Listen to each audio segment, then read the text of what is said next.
I wish I could yell like I need to yell, but I can't. And I know you guys can hear me, but you can't see me. If I could yell like I want to yell, I would yell like nobody else has ever yelled. Yeah.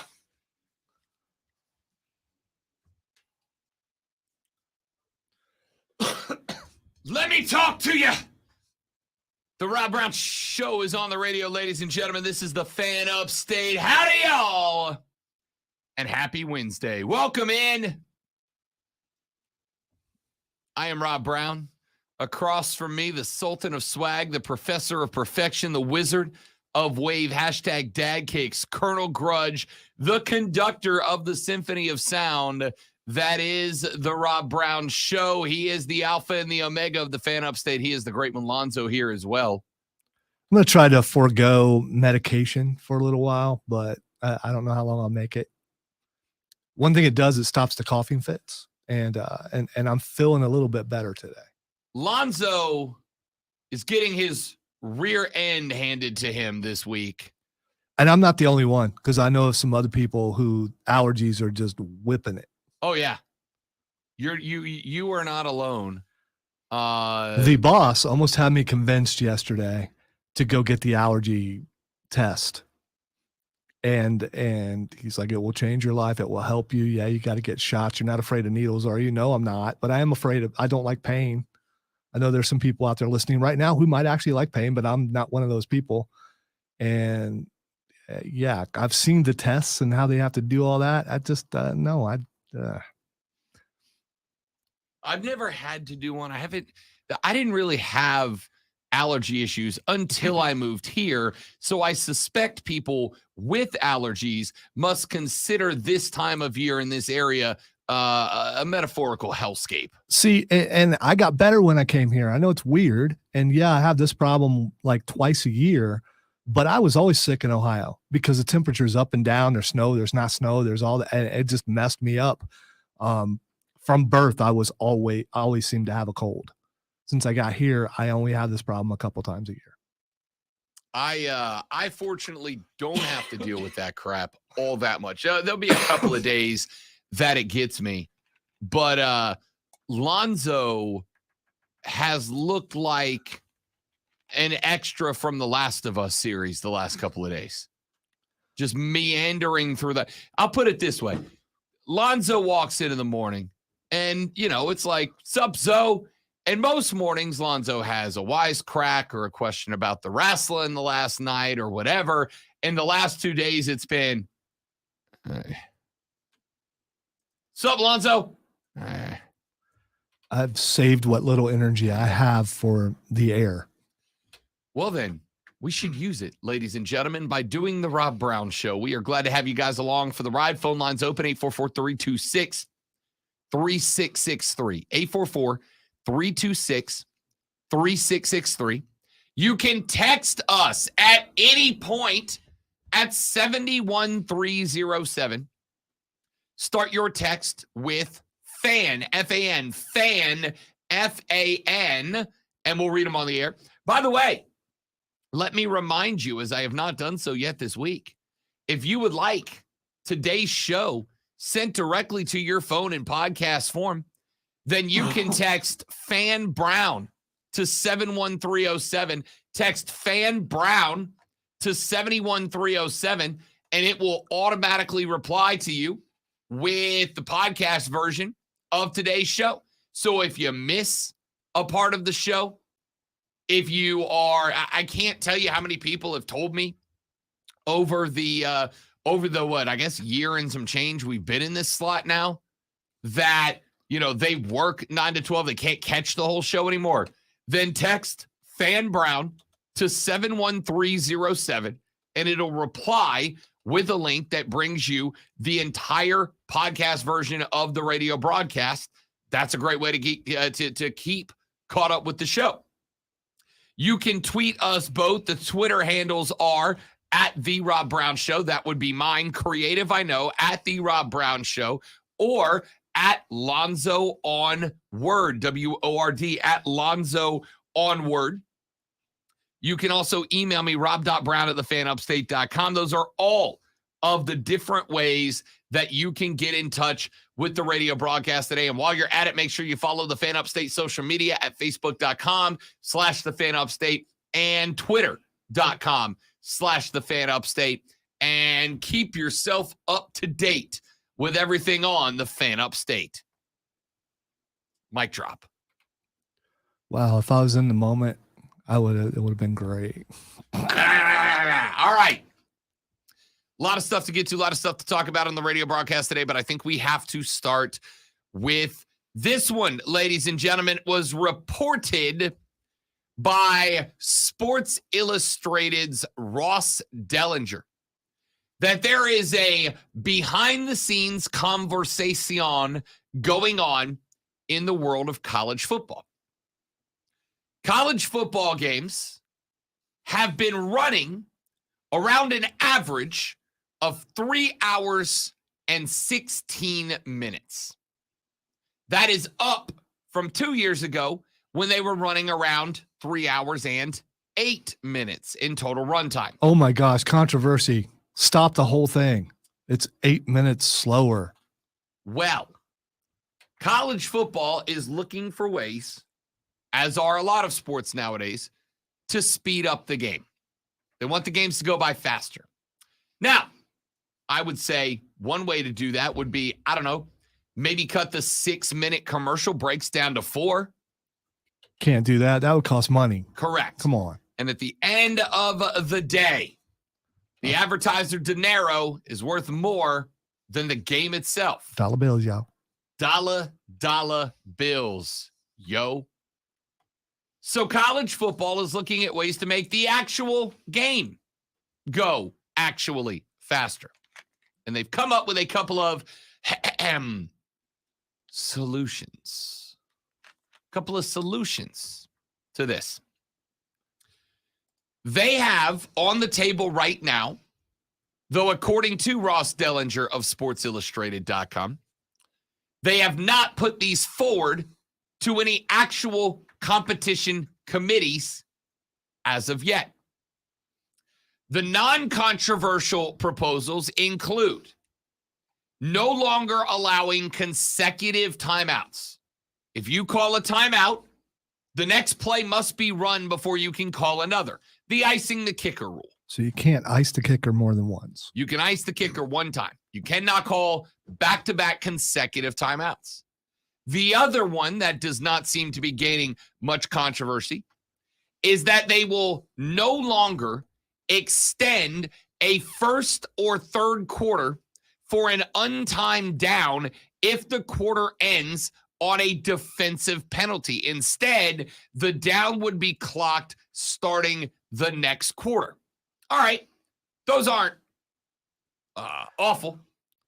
Yeah, and how often does that happen Right. now? I mean, wow, we're going to give you a solution. It's not really a problem, but it looks like we're doing something.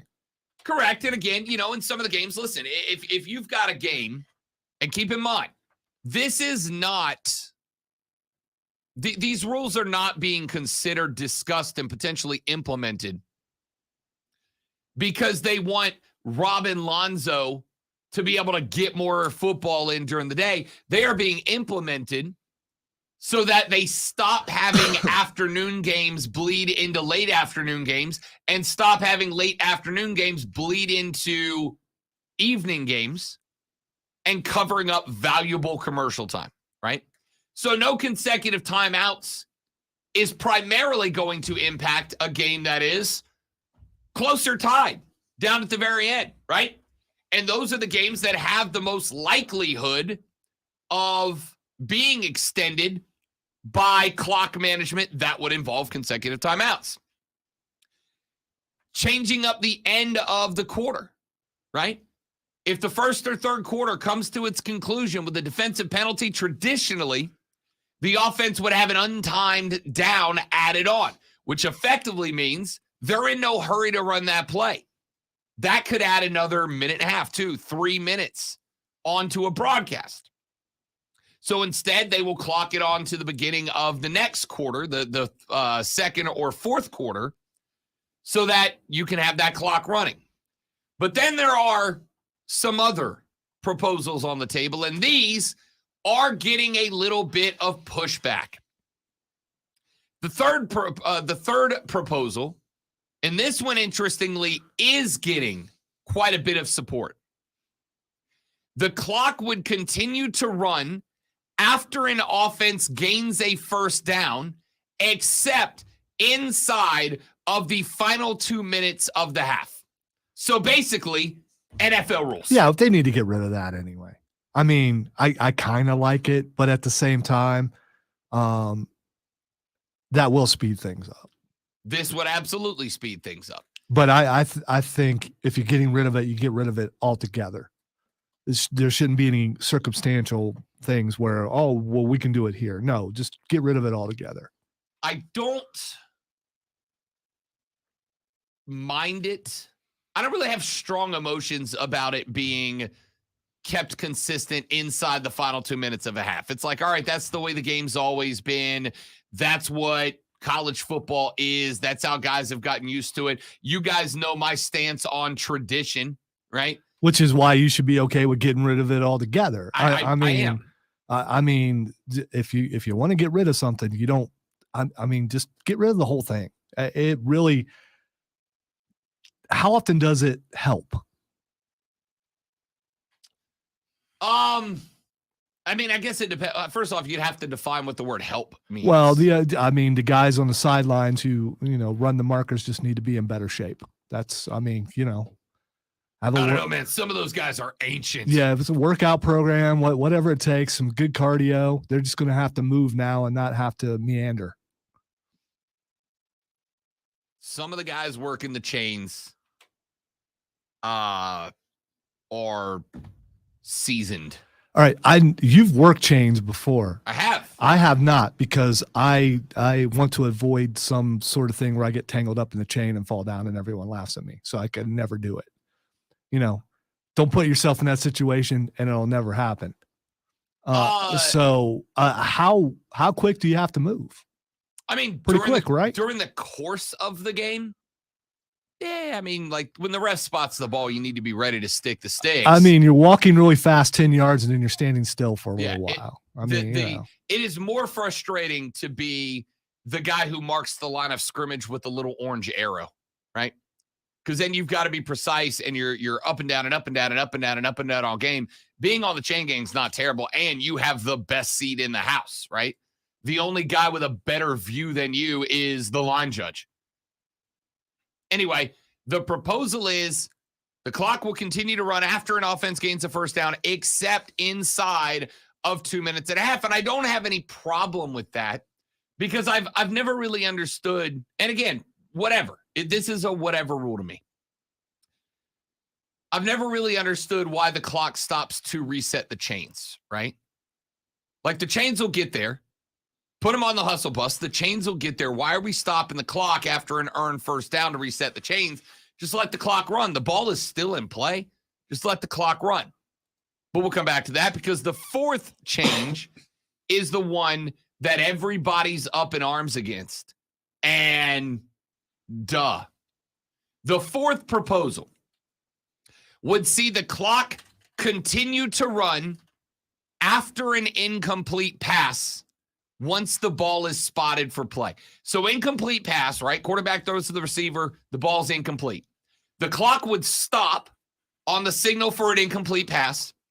The officials would spot the football for the next snap. And once the ball is spotted, both the play clock and the game clock would begin to run again. I don't like this. All right. So I don't have a problem with this either. If they got rid of the clock stopping period after a pass, I'd have a problem with it. But I don't have much of a problem with this. I think that the problem that I have with this is primarily that the ball is out of play on an incomplete pass. Like if a guy runs and is taken down inbounds, the ball is still in play. On an incomplete pass, the ball is no longer in play. It's been that way at every level. But it still stops, though. I mean, maybe not for as long as it needs. I mean, not indefinitely. Right. The ball would restart. The clock would restart once the ball is spotted for play, meaning that if you throw an incomplete pass, now here is the problem that I have with it. You throw an incomplete pass, the clock stops. The offense has the opportunity to what? Get back in the huddle, evaluate what went right, what went wrong. Wide receivers got time to talk to the quarterback. Hey, he's playing a bump and run to my outside. Run me something to the inside. The coach has got the opportunity to get to the quarterback. And, hey, man, I want you to be on the lookout for this, that, or the other.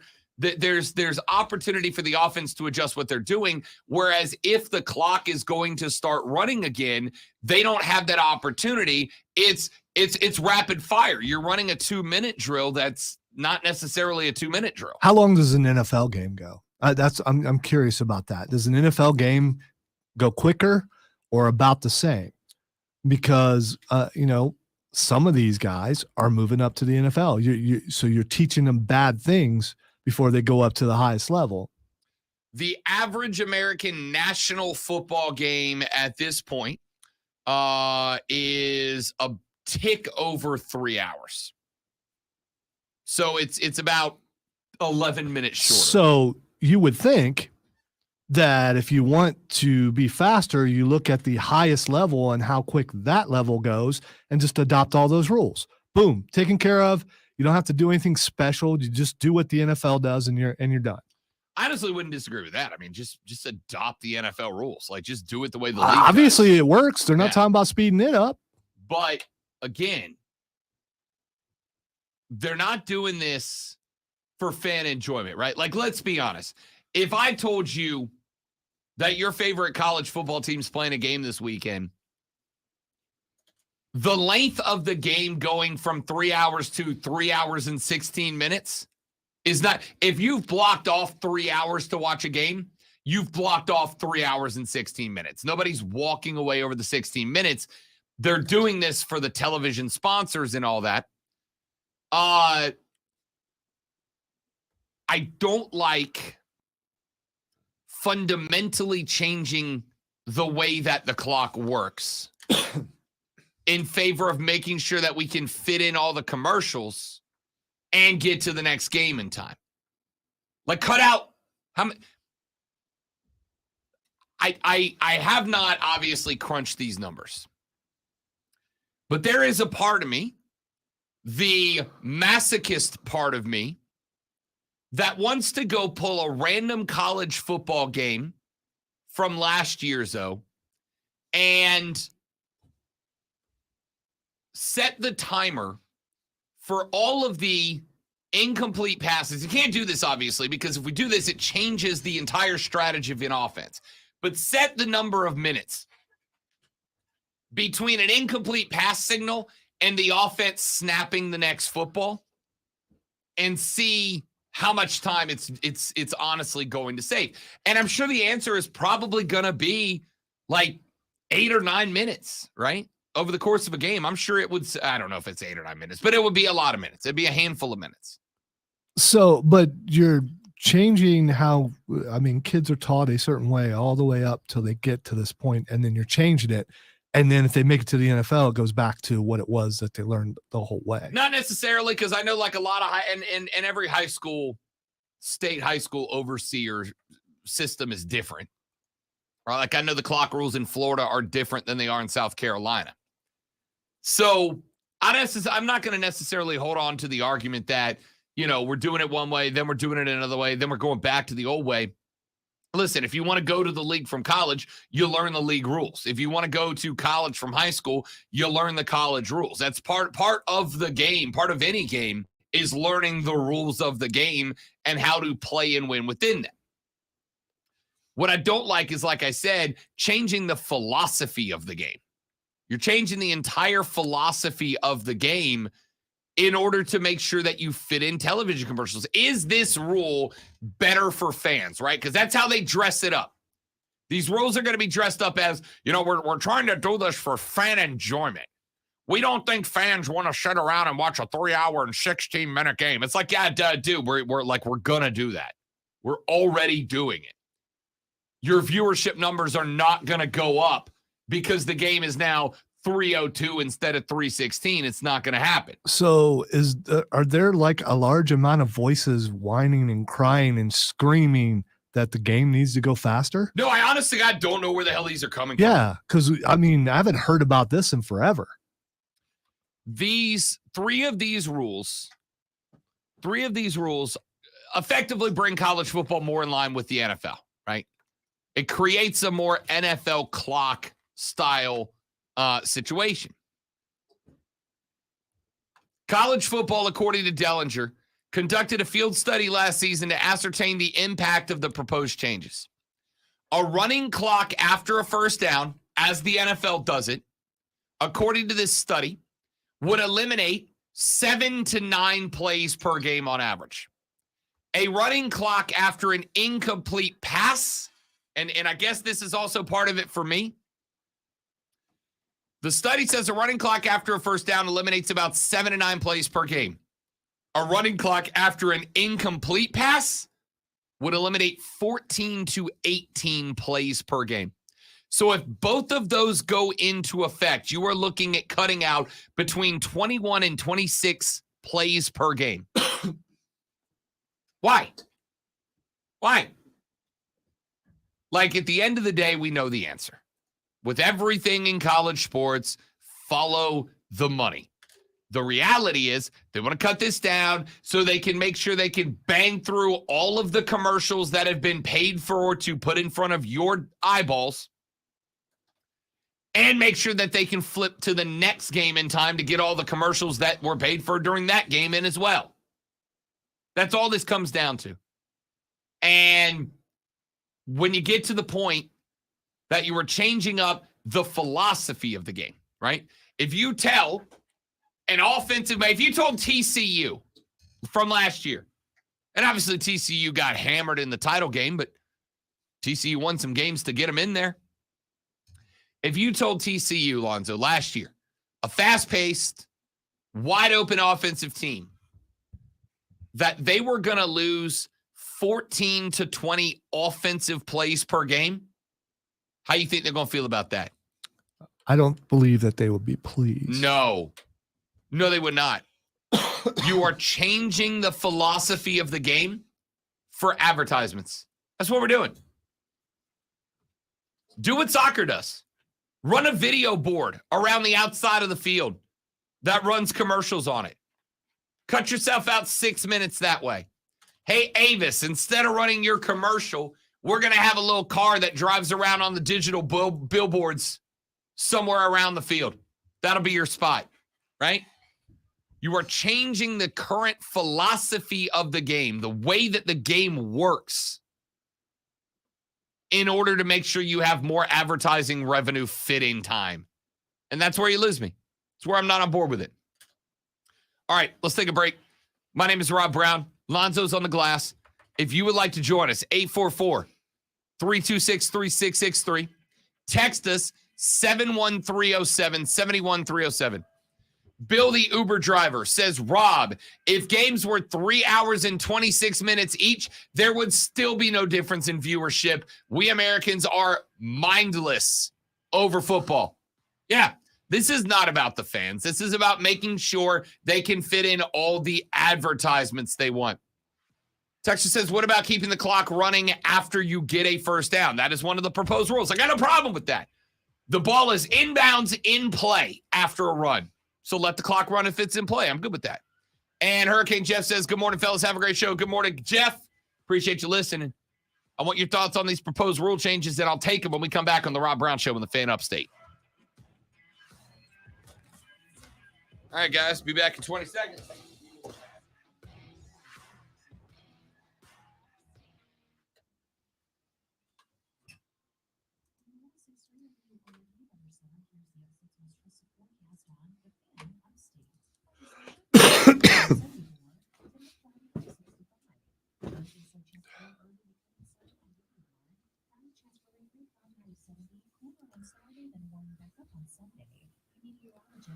I'm really trying to fight taking medication because it takes my edge from me.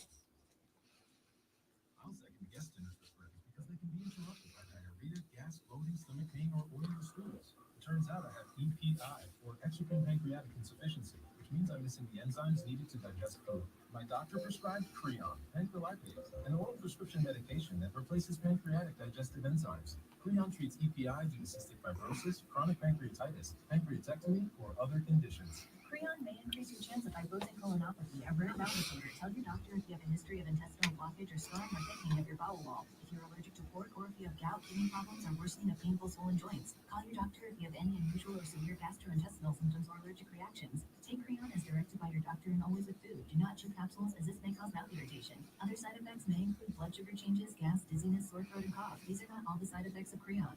Creon is the #1 prescribed EPI treatment. Ask your doctor about Creon for EPI and visit creoninfo.com or call 800-633-9110 to learn more. That's CREONinfo.com. If you own a business, this has been a bumpy ride. From pandemic to inflation, I'm sure you could use a break. If your business has 5 or more employees who survived COVID, you might be eligible to receive a payroll tax refund of up to $26,000 per employee. The challenge is getting your hands on it. Hi, By the way, James, I'm improving. It's not quite there yet. The team of tax attorneys we have put together are highly trained. Hopefully by Saturday. We do all the work, charge not a dime up front, and simply share a percentage of the cash that we get for you. Businesses of all types can qualify, including those that took PPP, nonprofits, and even those that had increases in sales.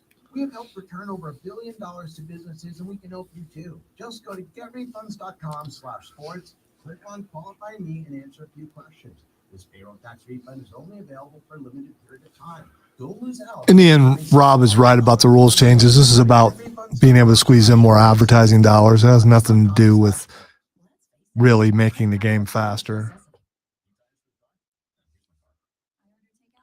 But, you know, we all want more money, don't we? Get a low fixed-rate credit card consolidation loan from Lightstream from $5,000 to $100,000 and pay off those credit card balances. Apply online, and you can get your money as soon as the day you apply. The average credit card company charges over 19% APR, but with Lightstream, you can get a fixed rate as low as 7.99% APR with AutoPay and excellent credit.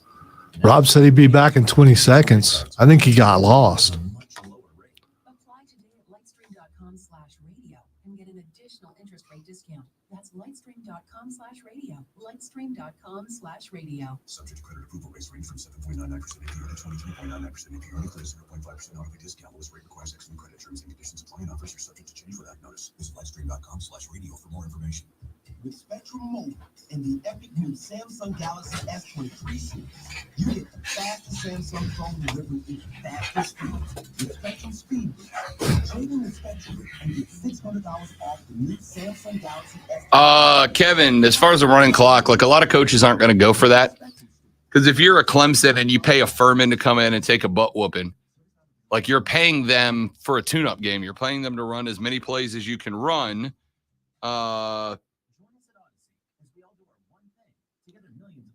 You're paying them as much as to get as many plays in as you can to get some practice time down. So they're not going to want that because it would obviously decrease their ability to do that.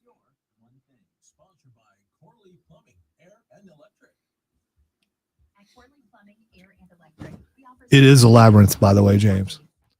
Especially if you're someone who talks to everyone they meet. People actually get lost in the upstairs, and it's weird because it's just a square. Could even be a rectangle. I'm not quite sure. It's more of a rectangle. Rob's not paying attention, or he would back me up. I am. It is a square. I think it's more of a rectangle. Downstairs can be a little confusing, but basically every room downstairs connects to both sides. I think more people get lost upstairs than they do downstairs because of the uniformity, probably. It looks so much alike.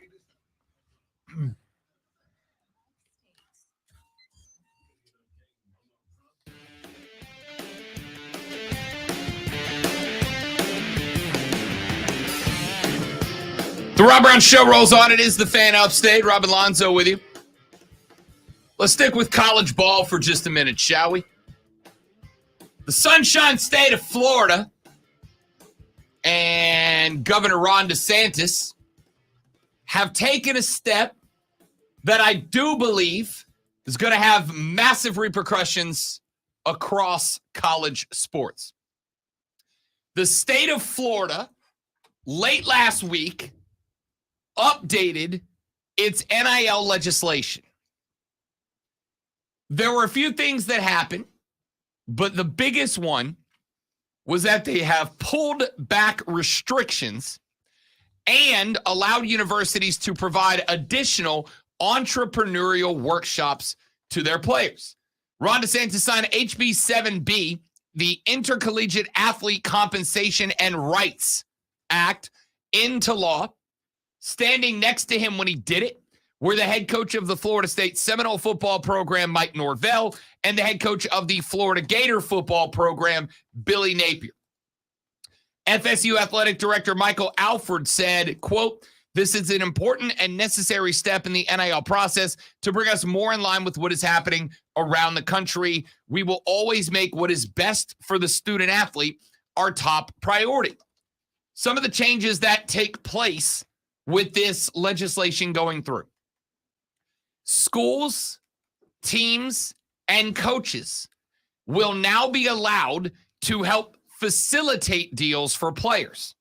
Under current NCAA rules, schools cannot pay players directly or use NIL deals as inducements for recruiting or retention. That stays in place. So you cannot recruit a kid by promising NIL deals. The school cannot do that. Now, as we learned with the Jaden Rashada situation between Miami and Florida, NIL collectives can go ahead and start working on an NIL deal for a recruit, but the schools cannot directly recruit with them. The schools can also not give money to the kids themselves. They can't take booster payments and give them to the kids. They can't like take booster payments and give them to a guy who gives them to a guy who gives them to the kids? The schools cannot use their budget for NIL deals. But what they can do now in the state of Florida is they can take boosters who may want to take some of their money and put it towards NIL deals and get them set up and hooked up with student athletes. So now Mike Norvell can go to a booster club meeting and have Bob, the owner of Bob's Used Cars, where you can get a great price on a used vehicle. Come on down to Bob's Used Cars. We have a great selection. Bob needs to work on a sales pitch. He needs a great spokesperson like Rob Brown, possibly. Maybe. I am available for NIL deals. So Bob of Bob's Used Cars has a conversation with Mike Norvell at a booster meeting in Navarre, Florida. Bob's a big Florida State guy. He got his business degree in Tallahassee. And Bob goes to Mike and goes, Coach, because you gotta call him Coach if you're in the booster club. You don't call him Mikey? Hey, Mikey. When you do interviews with like coaches, do you call him Coach? Absolutely. It's a matter of respect. Yes. See, I do, and you know I do, right? We had Coach Beamer on a couple weeks ago, called him Coach. We've had Dabo on during ACC Media Days. I've called him Coach. I usually just don't. My interviewing skills aren't such where you reintroduce the guy and then you say his name and do all that stuff that you guys learned in school. I know I'm supposed to, but I never do. So initially, well, if you know you're supposed to, then you did learn it. You just refuse to do it. No, through osmosis. I've watched people and heard them do it enough to understand. Learn to do it. But there are also people out there who have to do it every time they ask the next question, which is so annoying. It's a reset thing. Like if I'm going to ask a follow up, I don't know if I'm resetting the conversation. I think you reset after maybe a couple of questions, but not after every question. Even follow-ups. There have been people on the station who even during follow-ups will not only mention the coach's name or whoever they're interviewing, but all of their Twitter handle every single time. It's like, okay, dude, we get it. Stop. I usually subscribe to the Jim Rome approach, which is I'm not calling you coach because you're not my coach, right? The only people I call coach are guys that have coached me. If you haven't coached me, you are Shane or Dabo right. or Mike or Billy. There is a promo running where I asked Shane to, I interrupted you to, because I wanted to ask Shane to teach me how to dance. I didn't say coach, I said Shane. So now that I think about it, I didn't call him coach either. So right. You're right. So anyway, back to the conversation. James said Coach Prime would be livid. No, if we ever get Prime on, I'd call him Dion or Prime. I think Prime would be, if he wants me to call him Coach Prime, I'll call him Coach Prime. So would you. You absolutely would.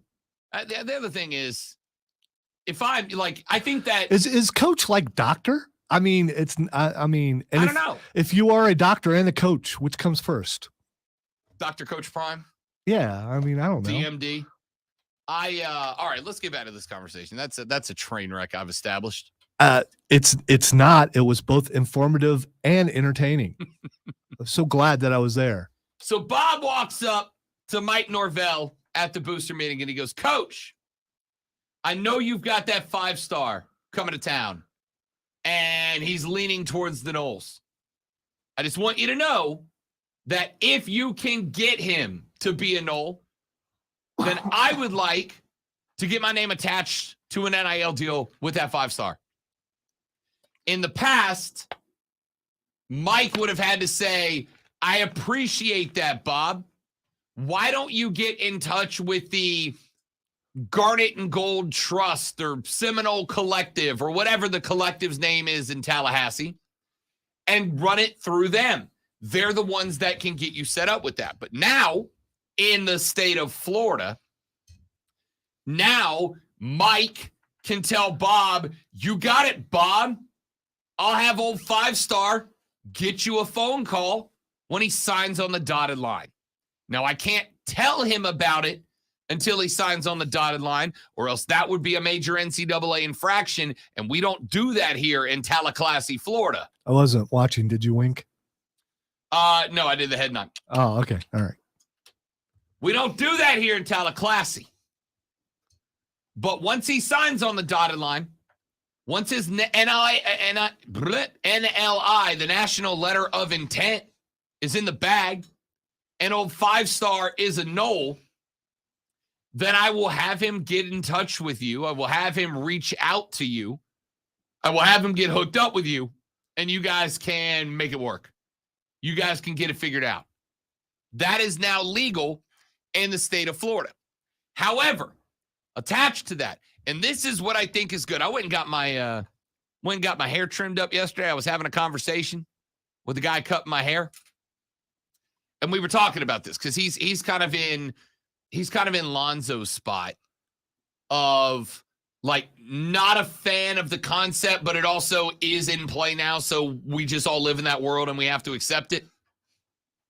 And I said, hey, here's the deal.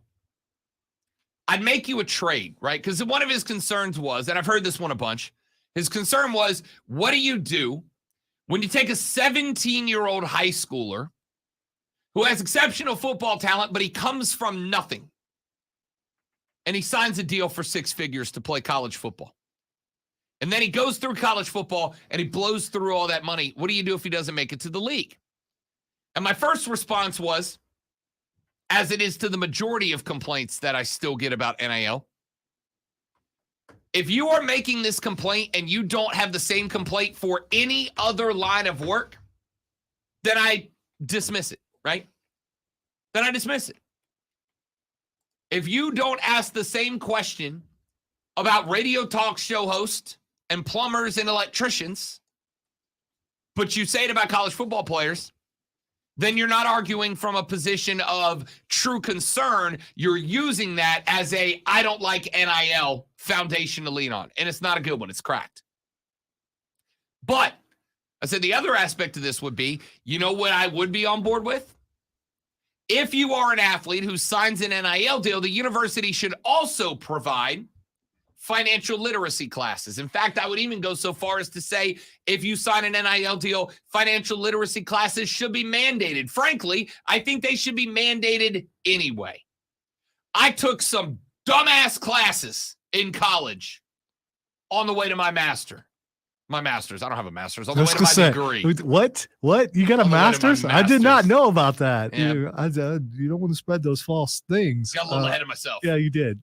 Someday. I'm also not a meteorologist, for the record. Someday. I took bowling. I'd go back to school. I took bowling in Yep, college. so did I. Yeah, it was a good class. That was a Yep. good class. I took a bowling class. I took an archery class. I signed up for archery. I just never went. I should have though. Should have. It was fun. Okay, I could have used it where I live. Hey, zombie apocalypse hits, and I can find a bow and arrow. We got a chance. I've thousands of hours on Skyrim. I'm good. Point of all this is, I would absolutely agree that an athlete maybe gets to skip bowling as a class and takes a financial literacy or entrepreneurial class, right? Take that money and start a business. Invest in yourself a little bit. Invest in others. Maybe a class on investments, right? And Florida's mandating that. They will have to take, a student will have to take 2 financial literacy, life skills, and entrepreneurship workshops before they graduate or leave the school while they are accepting NIL money. In addition, agents who represent players in their NIL deals are required to protect them from unauthorized or exploitative use of their NIL or their rights to publicity.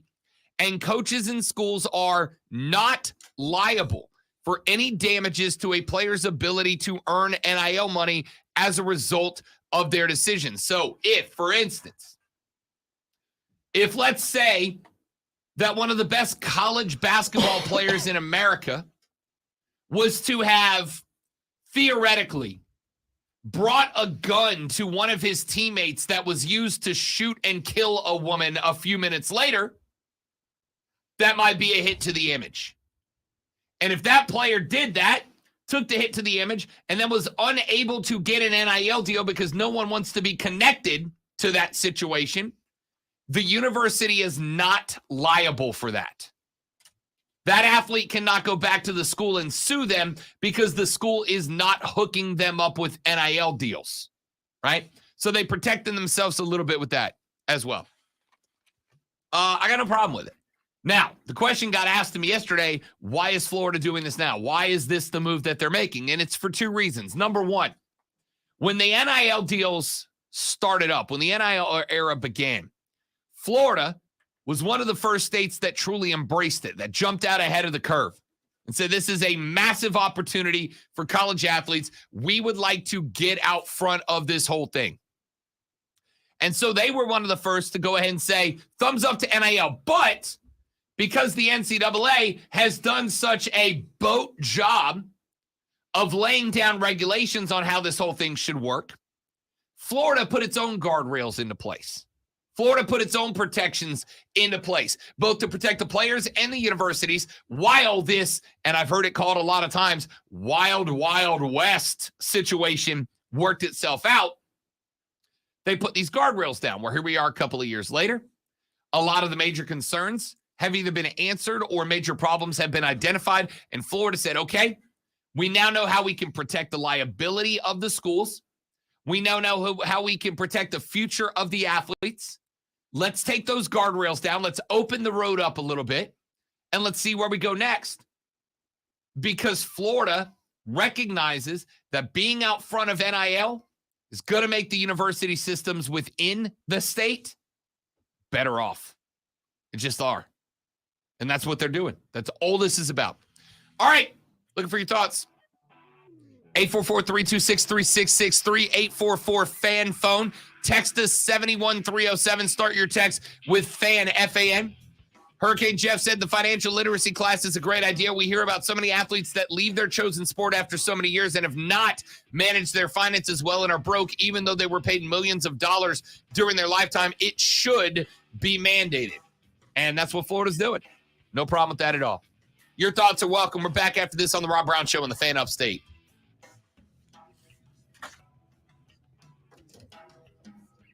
I was going to say that you referenced an old school rap song with the Wild Wild West, but I don't know if you know who Kool Moe Dee is. So, Kool Moe Dee? I don't think I do. Is that before my time? Yeah. Okay. Back in the original days. Back when Zoe was cool. Be right back, guys. Don't go anywhere. Give me 2 minutes.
All right, so for the real quick catch up, for those of you that couldn't hear us, which is all of you, I just found a video where a bunch of PETA protesters are in front of a restaurant protesting with their "Meat is Murder" signs, and a guy comes out of the kitchen with this big wooden board, sets it on a table in front of the big window in the restaurant, like the window that looks out to the street where the protesters are, then reaches down and pulls up a whole leg, a whole beef leg, sets it on the table, and starts carving steaks off the beef leg. And the protesters try to block it by holding up a big banner that says "Meat is Murder." So he's carving the steaks, and then he's holding them up in the air. And I can't hear the video, obviously, but I'm relatively sure that there are people behind the protesters who are applauding his butchery skills, and it's incredible. So 2 weeks ago, the Oscar Mayer Wienermobile was vandalized. They stole the catalytic converter off of it. Wow. So it couldn't go anywhere. So last week, PETA offered to replace the catalytic converter and do maintenance on the Wienermobile for a year if they would change it to the vegan mobile. Nah.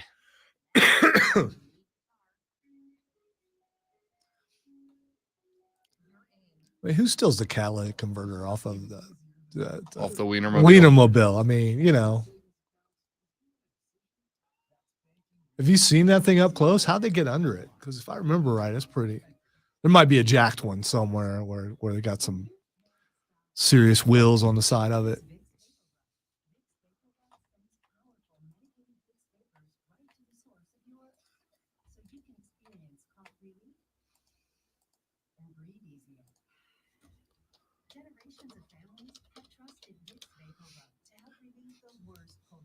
I remember that, Steven.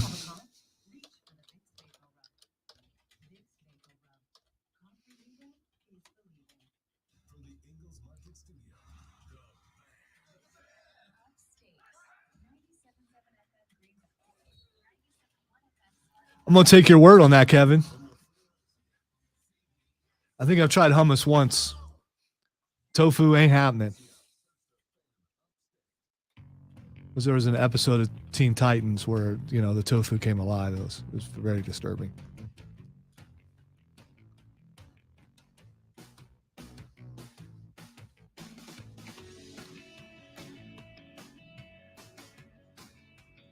The Rob Brown Show is back on your radio, rounding out our number one here on the radio broadcast. Real quick, I found this story this morning, Lonzo, and I feel like I maybe should save it for a longer segment, but we might have to come back to it. Allentown, Pennsylvania, there is a couple that's been married for 40 years. Tony Toto and his wife, Frances, have been married for 40 years. Sorry. 57 years of marriage. 57 years of marriage. The year was 1983. Now, that's not when they got married. They've been married for quite a while at that point. But in 1983, something very interesting happened. Tony stepped out on his marriage. He had a little fling with another lady. Okay? Now, that's pretty bad, right? And you would think they've been married 57 years. Obviously, some forgiveness is in the works. Obviously. The young lady, Miss Frances here, had to be very forgiving if they're still married after he stepped out and had a little fling. But Mr. Tony Toto is a little forgiving too, because after the fling, Frances tried to kill him 5 different times. Frances hired teenage hitmen to help her try and kill Tony 5 times. They tried to blow up his car. They attacked him with a baseball bat. They put a bottle of sleeping pills in his food, and they shot him twice. He made it through all 5 murder attempts, found out that the wife orchestrated it, went to Frances and said, we're even now, right? Like, I stepped out on our marital vows. You tried to murder me 5 times. We're even, right? Like, we're good. And they say now that the secret to a happy marriage, Lonzo, is forgiveness. He said, quote, everything you see is a memory. End quote. What a sweet memory. Babe, remember that time that you hired those teenagers and they put a bullet in my head and I survived it? What a romantic memory, right? Remember that time that 3 teenagers beat me within an inch of my life with baseball bats behind the pizzeria? Remember that? Oh, good times. Would have been more impressive if they beat him with baseball hats. They asked Tony, what were your thoughts after, I don't know, assassination attempt number 5? And he said, I don't know. I don't think I was thinking straight. It was kind of like a love-hate kind of thing. Yeah, no, I would say so. He said, that's it. 5 times. I'm putting my foot down. I'm going to find out what's going on. Here's my favorite quote. Tony said, quote, we both cry and we say to each other, you know, from now on, let's talk. Let's communicate better. Something that we should have done before. Hey, Frances sends her regards. Frances says hello. Unreal. 5 murder attempts. Listen, ladies, if your fella steps out on you, just divorce him. Okay? Back after this for the second hour of the Rob Brown Show and the Fan Upstate.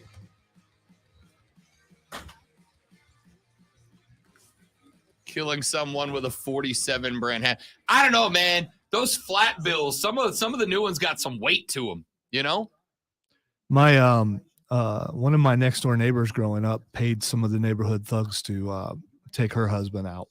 Seriously? They were not very successful though. I believe there was a crowbar involved. Well, these guys were 0 for 5. Yeah. I got to tell you, Tony Toto must be an absolute badass of a human being. If you grow up with the last name Toto, you're probably pretty strong. I'm just saying, because you're going to get made fun of a bunch. And apparently have attempted murder. You know, after I woke up from the surgery to remove this third bullet from my body on murder attempt number 5, I looked at my wife and I thought, God, she's beautiful. We should talk more. See, stories like this, though, they make me believe everything's a work, because so the police were not involved. This wasn't like 4 cold cases before the 5th. I mean, they couldn't figure out who did it. The wife was never a suspect. I got no idea. I elect to believe that story is true. The cops show up. Tony, you again? Tony. Yeah, I mean, Tony, I don't know, man. Why don't you not be married to Frances anymore? Because I got to tell you, it doesn't seem like she wants you around the house, Tony. I don't know why the cops are Italian now too, but they are. Well, this was obviously in Brooklyn somewhere or something. It's in Allentown, Pennsylvania. That's right. You did say Pennsylvania. Yeah, a large population of Italian people in Pennsylvania. Hey, Billy Joel sang about Allentown, so, there must be Italian people there.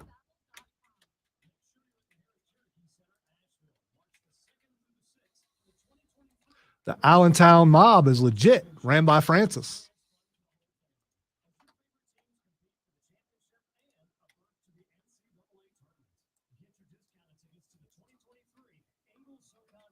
Amish country.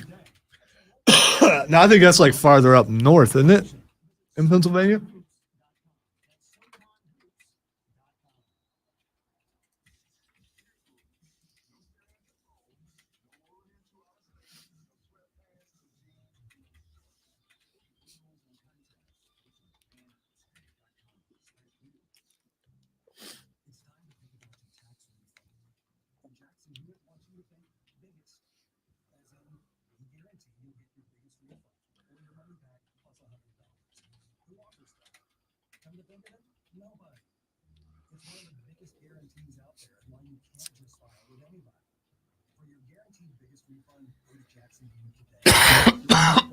Really? Okay.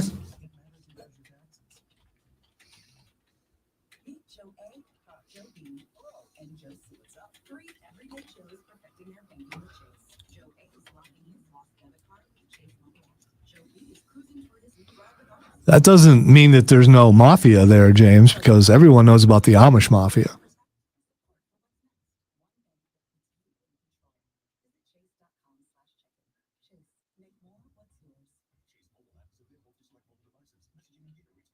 See, that's my thing, Jesse. That many attempts on the dude's life, and the wife's not in jail. At some point, the government takes over and goes, "Nah, you don't want to press charges. We'll do it."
Rob's just a mean typer today, isn't he? He's just over there doing business.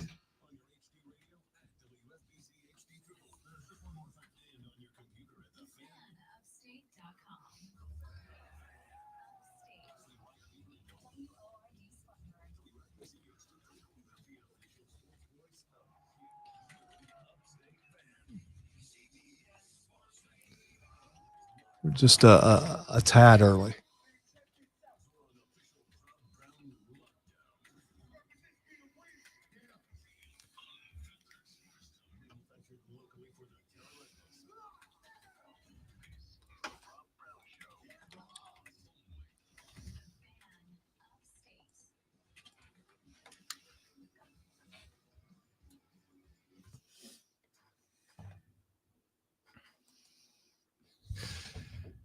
Texter said, I couldn't help but think about Booker T and his 5-time chant during that story.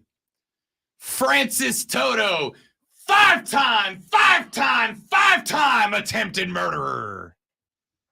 But hey, that was only 3 times. You got to, if you're going to do 5 times, you got to go 5 times. I'm just saying. Old Mr. Toto kept. All I'm saying is, back in the early 90s, Miss Francis Toto must have been very skilled. All right. And I'm just going to leave it right there. But, you know, some people have brought up on the stream. By the way, you can see us live on the stream every day on YouTube, Facebook, Twitch, and Twitter. It was mentioned that there are a lot of Amish there. So maybe that's why, I mean, you hire some Amish hitmen. That Amish crime syndicate. Everybody knows about it. You know, you can't trust a guy with a beard and no mustache. Listen, all the jokes you want. If Mr. Toto kept coming back to the house, Mrs. Toto was clearly very good at what she did. What this is Mr. Toto knows he deserved it, and so he took his punishment. But after 5, he's like, okay, that's enough. That's a, you know, adultery, 5 attempts at murder. We're even. That's it. Finally, he's like, all right, we're done. You don't think some guilt came into play and he thought maybe he deserved it and that's the reason why he didn't? Or maybe he thought that she was so dumb that she would never do such a thing. I'm going to go ahead and say this. I'm very anti-cheating. All right. I think cheating is terrible. If you're going to cheat, just leave the relationship, right? If you ever get to a point that you're like, I just physically cannot resist this other person, then get on the phone and go, babe, we're done. All right, we're over. Because I'm not getting enough from you to stop me from getting physical with somebody else. Just get out of the relationship. And I will tell you that Rob Brown has never cheated. And more importantly, if Rob Brown gets cheated on, I'm done. Strike 1, you're out, right? It's always been that way for me. It remains that way for me. If old Mr. Toto stepped out and got it on, did the old unskinny bop, bop, bop, bop with the waitress at his pizza joint, and Mrs. Toto sent a hitman after him one time, I'd be like, all right. Like, it's extreme, but it's a crime of passion, right? That's a legal term. And see, with all the Murdoch stuff that we're subjected to right now, the thing that's going on, how's this not a big, I mean, come on. Well, it happened in 84. They made a movie out of it. Did they? I don't think you mentioned the movie. Was Marissa Tomei in it? No, because I would have seen it. Okay. Let's see. The movie is called. Yeah, give me a second. I'll find it. But I'll say this while. It's called "I Love You to Death." Ah! Actually, I've heard of that before. This is what it's about. Yeah. Okay. That's what it's about. If Mr. Toto got the old hanky panky going with the waitress down at his pizza joint, and Mrs. Toto sent a gang of teenagers with baseball bats and bombs and guns after him, and they made one crack and it didn't work out and he got through it, I'd be like, all right, that's a crime of passion. It's a dumb one. She's still got to get punished for it, but it's a crime of passion, right? I got to think after murder attempt number 5, you'd be like, babe, what do you say I just moved to, I don't know, Japan? All right. Here's who was in that movie. Kevin Kline, Tracy Ullman, William Hurt, River Phoenix, Keanu Reeves, let's see, Victoria Jackson, Heather Graham. It was a pretty star-studded cast. And Tracy Ullman, I think, was the one who got cheated on. And at the time, she was pretty big. Let's see. Kevin Kline plays the husband, Mr. Toto. In the movie, his name is Joey Boca. Tracy Ullman plays the wife. River Phoenix plays, I guess, one of the teenagers with William Hurt and Keanu Reeves. I think I've seen this. This movie came out in 1990. Yeah, because I saw most of River Phoenix's movies, so I think I saw this. Heather Graham's in this movie. Right, I mentioned that. I had a Yes. big crush on Heather Graham. Roller Girl. All right, let's get back to sports, shall we? I got to tell you, I could do a full 3 hours just on this story. I could do 3 hours just digging into this. But that's it. That's incredible. I'm just curious if they got money off of the selling the rights to the story. They had to, right? Yeah. Babe, listen, I hate you.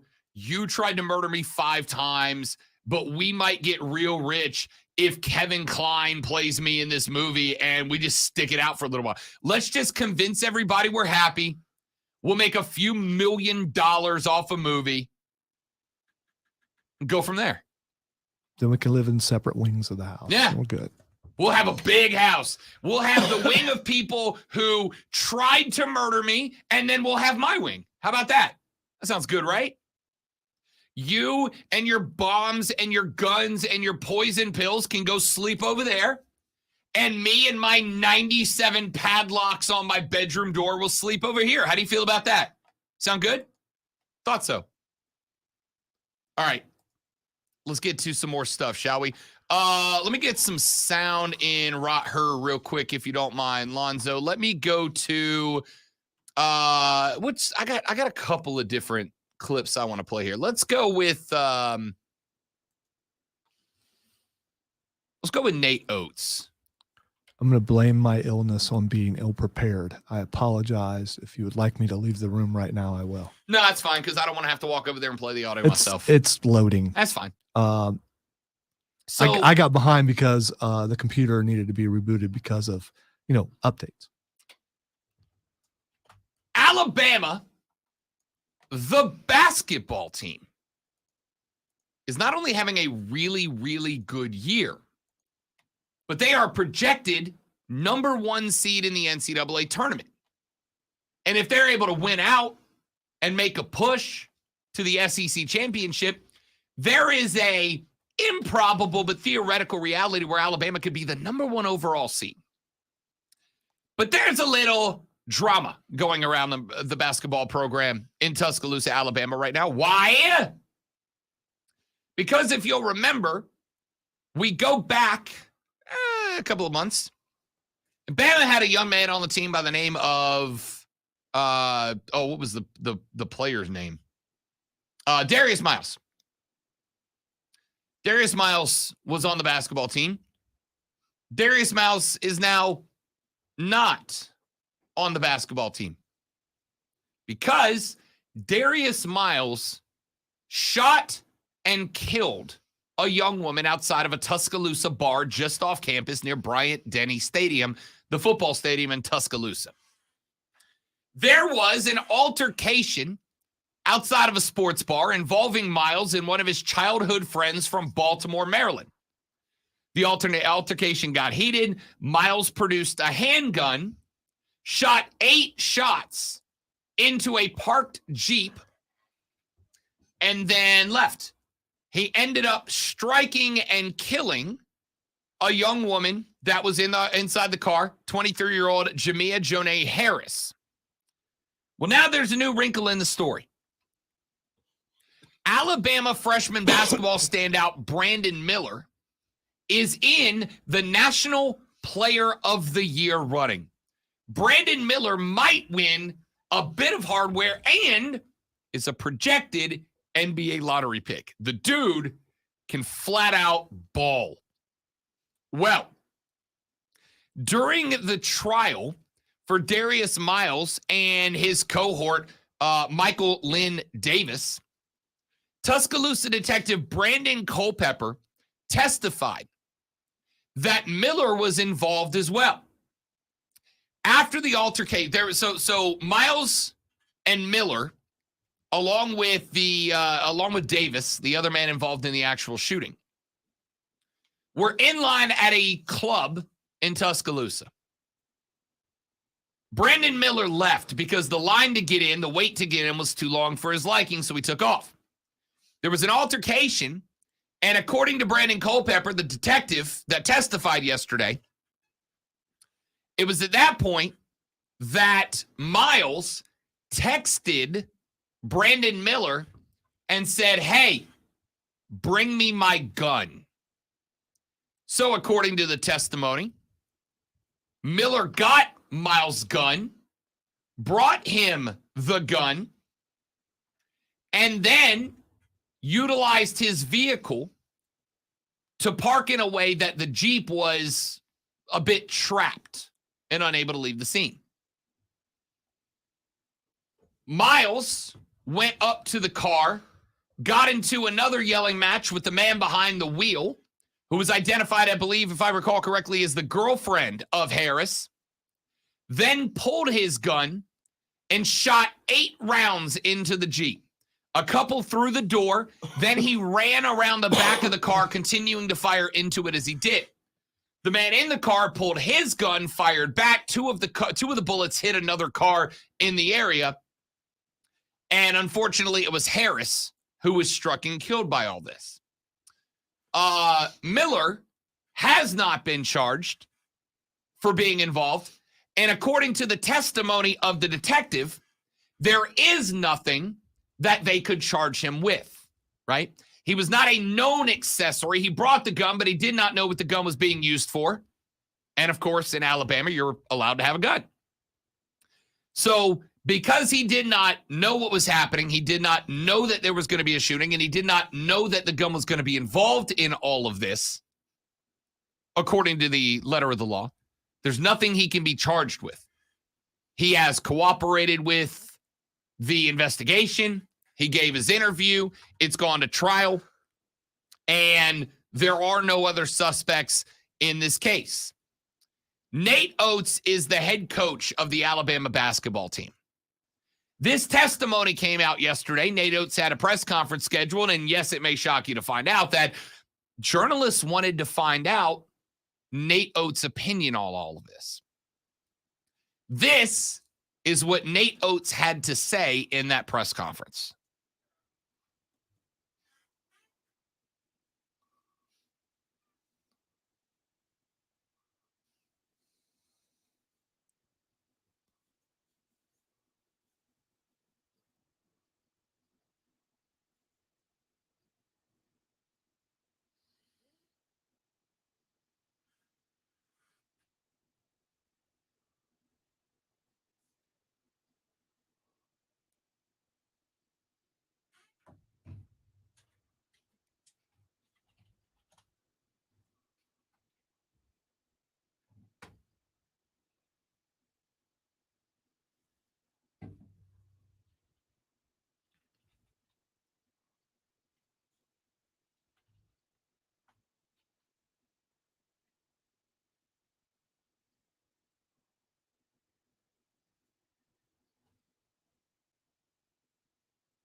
We good with that?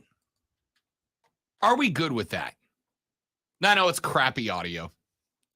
Yeah, I was struggled a little bit there at the end. What would you have liked him to say? I honestly don't know. I've kicked this around a lot.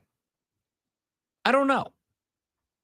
Because I can't genuinely know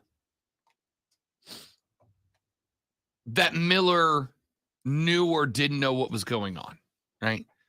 The altercation at the bar apparently began after he already left, but at the same time, Lonzo, if I know my boy's out at a bar and he sends me a text late at night that says, hey, dude, can you bring me my pistol? My answer is going to be no 1,000 out of 100 times. No, dude, wherever you are, whatever's going on, just get in the car and leave, right? Just leave. Nothing at a bar at nighttime is worth your life or anybody else's. Just leave.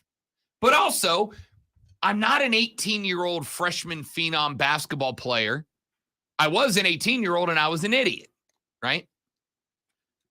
But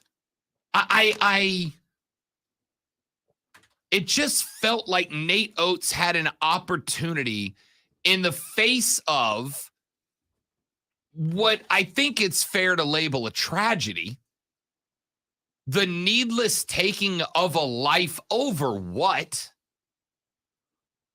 I feel like Nate Oates had the opportunity to say something here.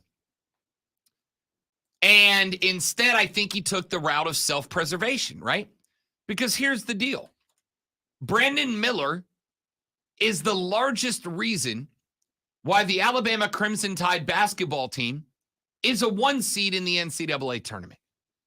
If Brandon Miller is unavailable, Alabama is a good team, but they're not a threat, right? They're not one of the best 4 teams in the country if they don't have Brandon Miller available. So it just felt to me like Nate Oates was like, let me get up here and say whatever I can to try to keep the eyeballs and ear holes off of Alabama basketball, to keep Brandon Miller available to me so that we can go out and be a good team and I can keep doing what I'm doing as the head coach here. You're like reading a lot into that. Yeah, I am. Again, a young woman, a mother, was killed because 2 idiots got into a shouting match at a bar. And you've got a player on your team who got a late night text saying, bring my gun to the bar, you know, where the alcohol is. Rod Brown's a drinker. But as Lonzo will attest, I'm a hugger, not a fighter when I'm a drinker. Bring my pistol back to the bar. And then when he got there, he parked his Jeep in a way that, or parked his car in a way that the Jeep, that the 2 people who got shot involved in the situation could not easily escape the situation. And then he was just there while it happened. Listen, I agree. He never should have took him the gun, without a doubt. But he's not in trouble. You just said he wasn't in trouble. So what do you want to happen? I understand there's an outrage everywhere. And should he be off the team? I don't know that you can kick him off the team. Because he wasn't arrested and he's not in trouble. It was stupid for him to take the gun to him. 100%. Without a doubt, it was. 100%. But again, stupid, not illegal, right?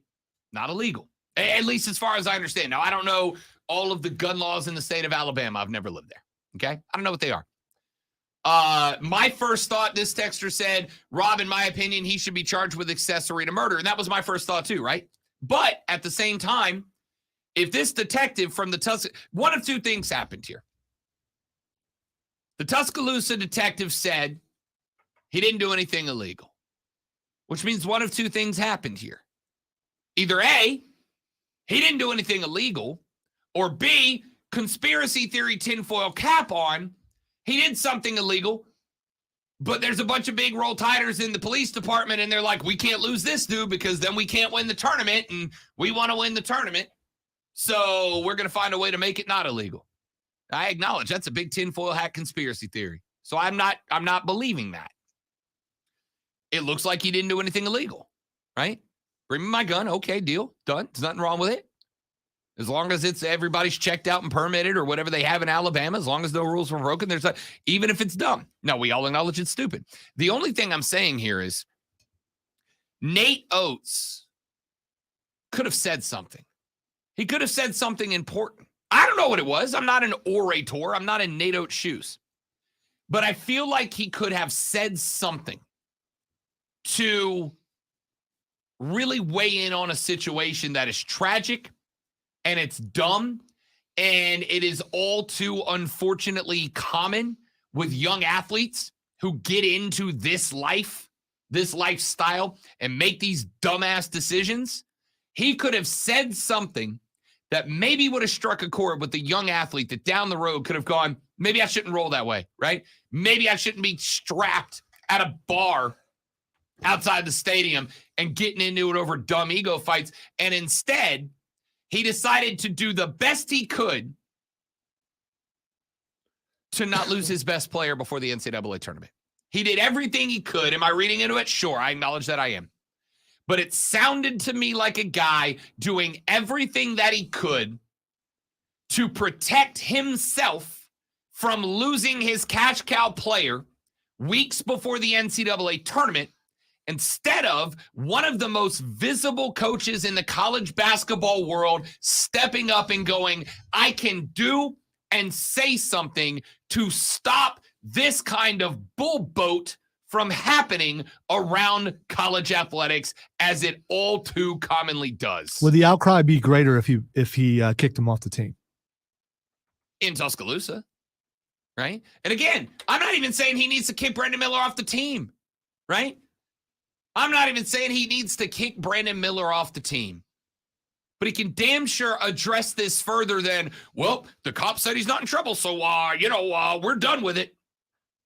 A lady's dead because of one of your players, one of your former players, who let his ego get the better of him. Another player got him a gun, and he got in a gunfight at a bar. Over what? And you could address this at a point in time where we had the needless death of students at Michigan State University. Now we've got the needless death of a young woman at Tuscaloosa for no reason at all. And Nate Oates could have said something to weigh in on this environment where people are dying senselessly and needlessly. And instead he went, Brandon's not in trouble, so we're done with it. We're over it. We're moving on. Let's talk tournament basketball. It don't sit right with me, man. It don't sit right.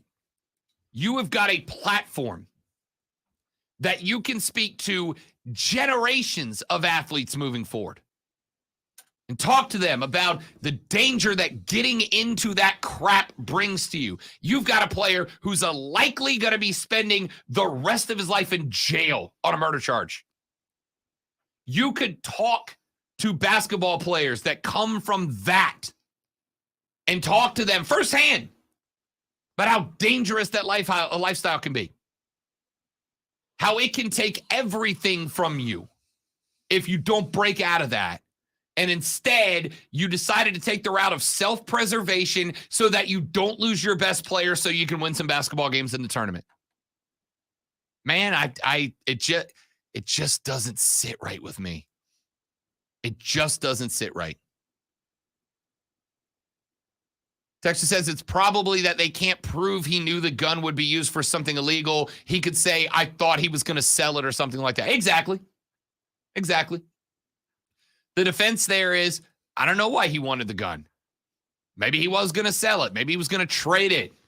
Maybe he was giving it to, turning it in. I don't know what he was using it for. But my boy asked for a favor. I did him a favor. I was not involved past that. That's fine. Hey, there's nothing illegal according to the Tuscaloosa Police Department. Are they covering up that he knew? Who knows? I can't prove it. So it doesn't matter. It's irrelevant. It was a stupid decision. There's no way Brandon Miller didn't know something was going on, even if it can't be proven in the court of law. Nate Oates had a chance to speak out on a major problem in college athletics, and instead he decided, we're just going to wipe this over because I got basketball to win and I need Brandon Miller to do it. And it feels gross. It just feels gross. Let me take a break. We're back after this. My name is Rob Brown. The Great Alonzo's on the other side of the metaphorical glass, and you are listening to The Rob Brown Show on the Fan Upstate.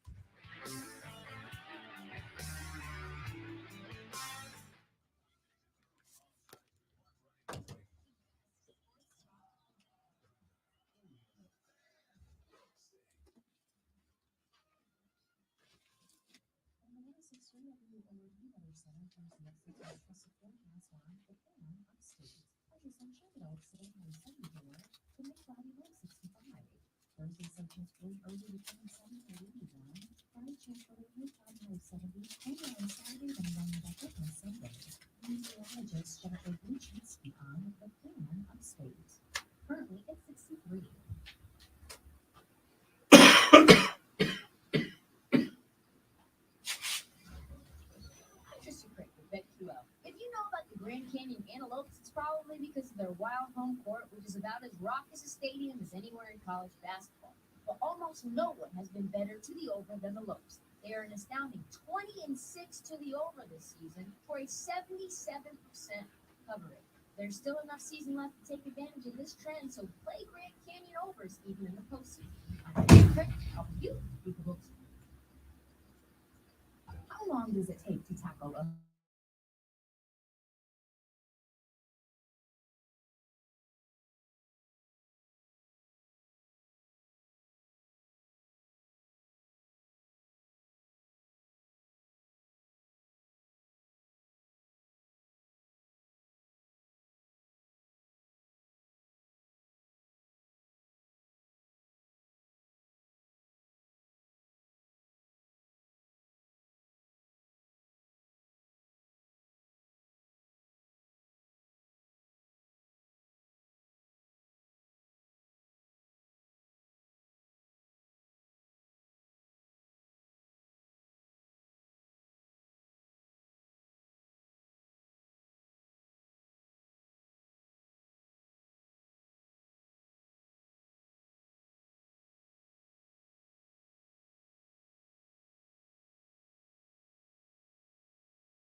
All right, dudes and dudettes, we are back. I'm completely shocked. That's all right. That's nearly perfect parking. Lonzo and I were They could not do a forward though. critiquing / straight up bashing the multiple cars in the parking lot who cannot park. There are no less than 3 cars in the parking lot right now that are parked on lines. One of them a colleague.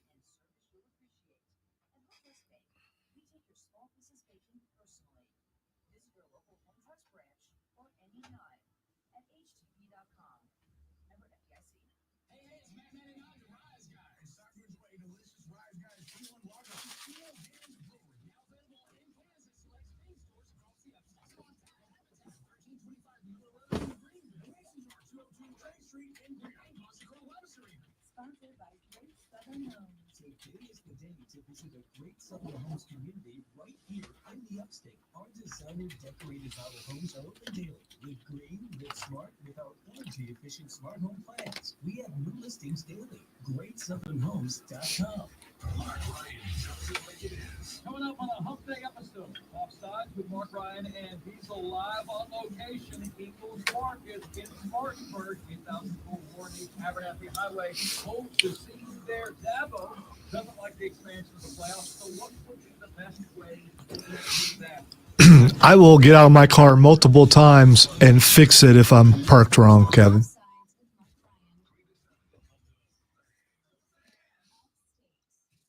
I also park wrong on the weekends because I want to.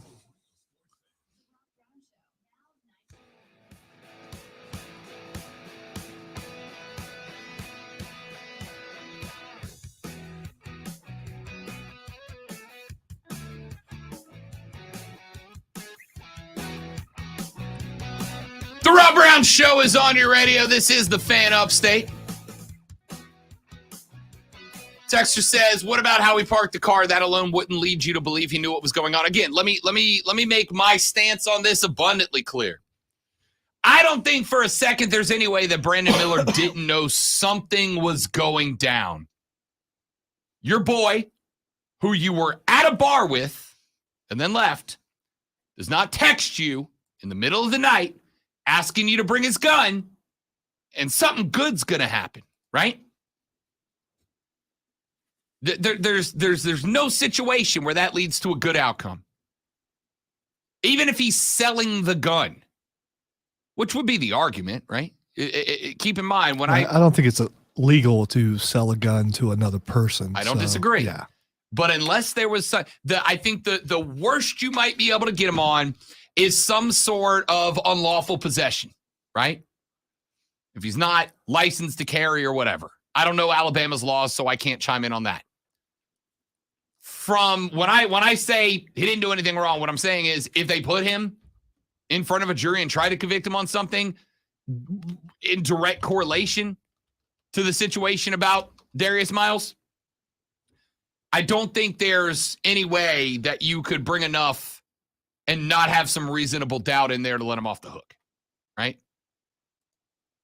Well, he parked his car that way. I mean, honestly, he could just argue, I was just there to drop the thing off. I just parked it where he was, and that's where it ended up. It's unfortunate. All right, I looked it up. Alabama does not require a permit or license to carry a loaded handgun in any vehicle. So there you go.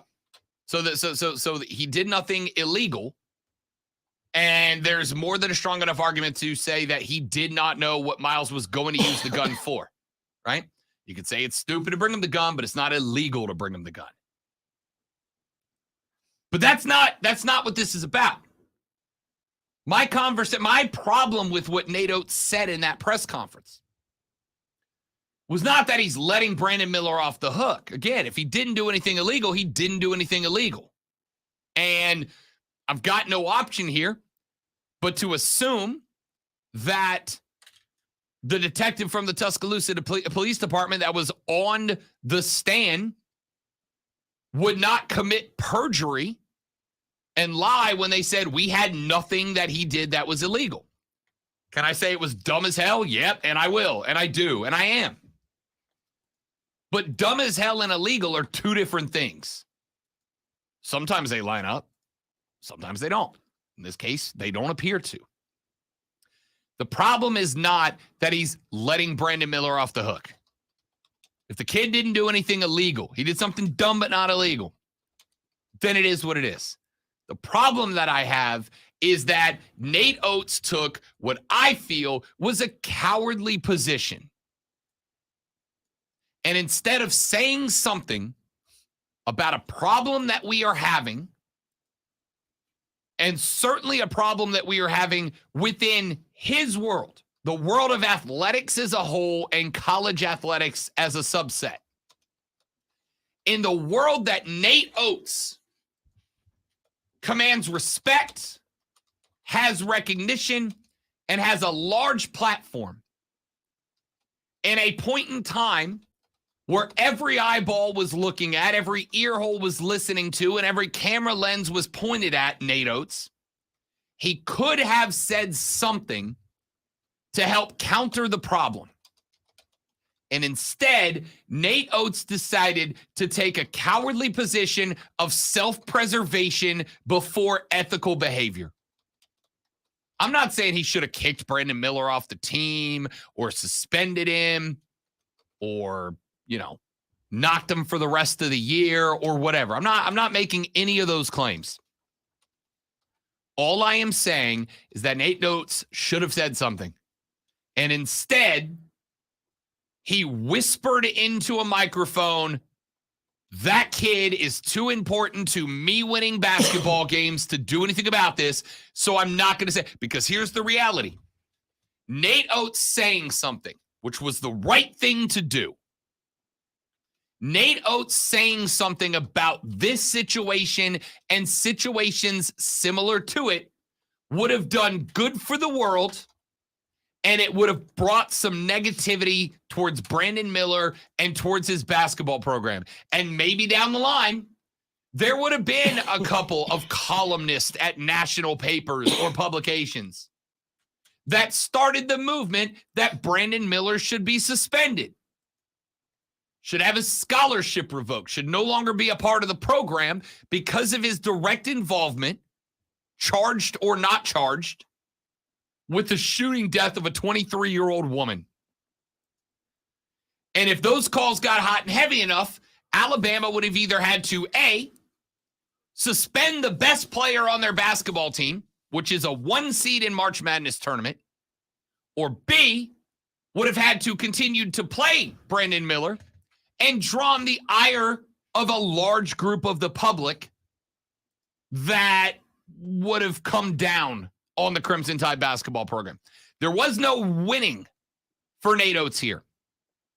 So instead of doing something, saying something, trying to prohibit athletes or at least educate athletes to keep them out of situations like this in the future, Nate Oates decided instead to go, well, I didn't charge him with anything. It's tragic.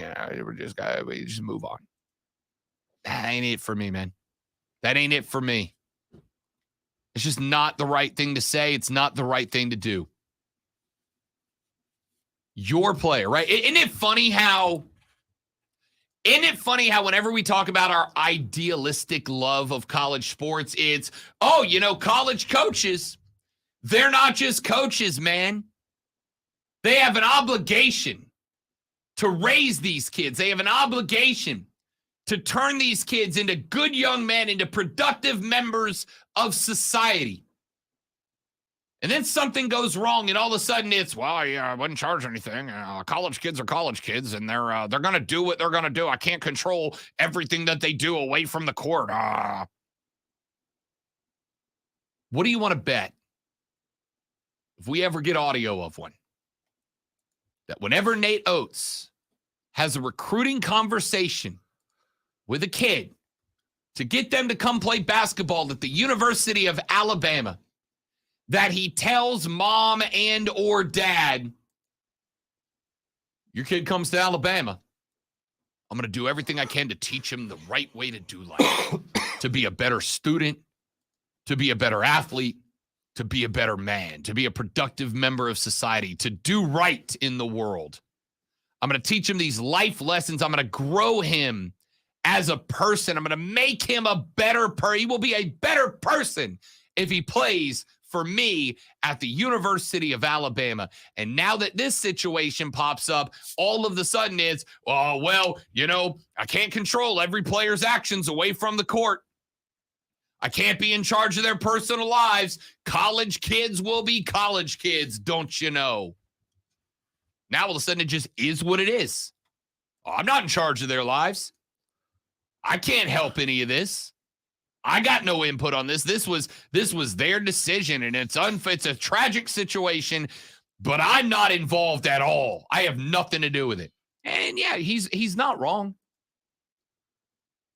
Listen, I will be the first to admit that my stance on NIL and my stance on the transfer portal is 100% dictated by the belief that these people are adults.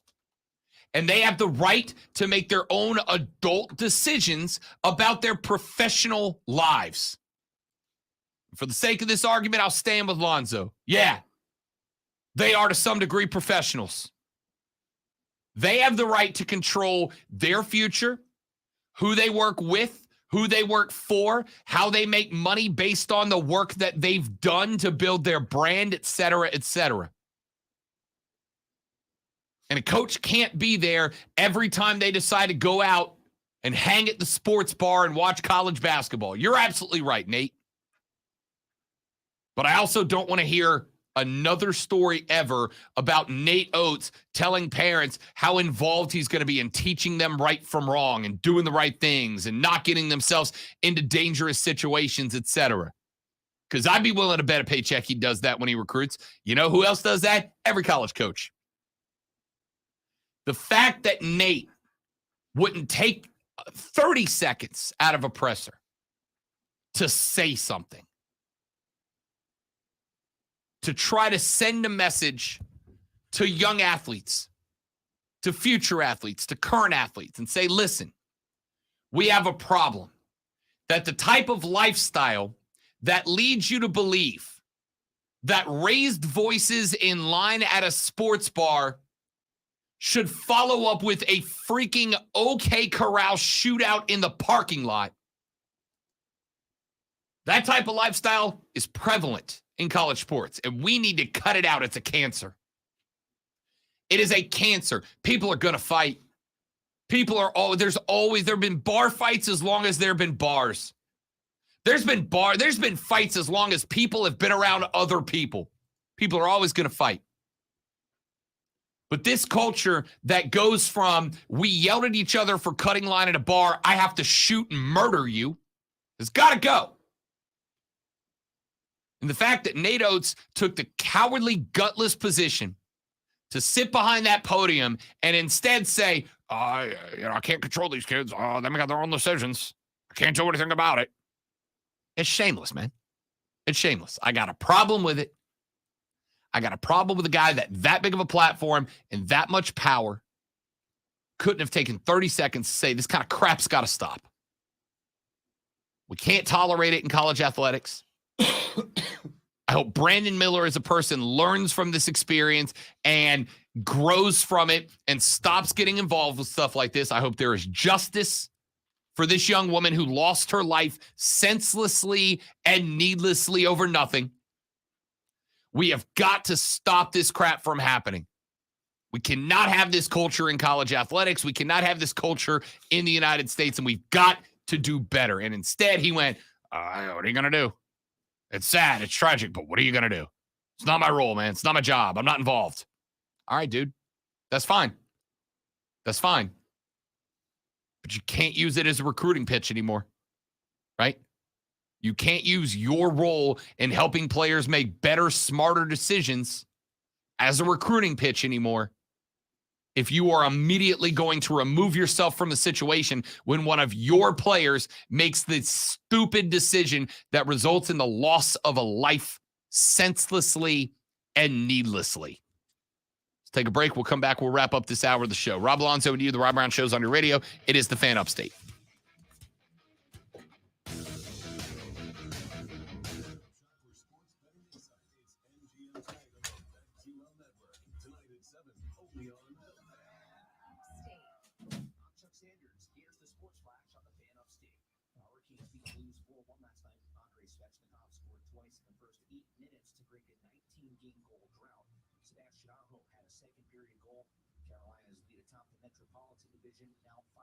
Better than New Jersey. College basketball tonight, NC State at home against Wake Forest. The Wolfpack 11-6 in the ACC. Wake Forest 9-7. The Tar Heels on the road at Notre Dame. The Tar Heels looking to snap a 2-game slide. South Carolina plays host to number 2 Alabama. Clemson home against Syracuse. Davidson hosts St. Bonaventure. South Carolina upstate at Presbyterian. Campbell visits Winthrop. Furman home against Mercer. The Citadel at East Tennessee State. Western Carolina visits UNC Greensboro.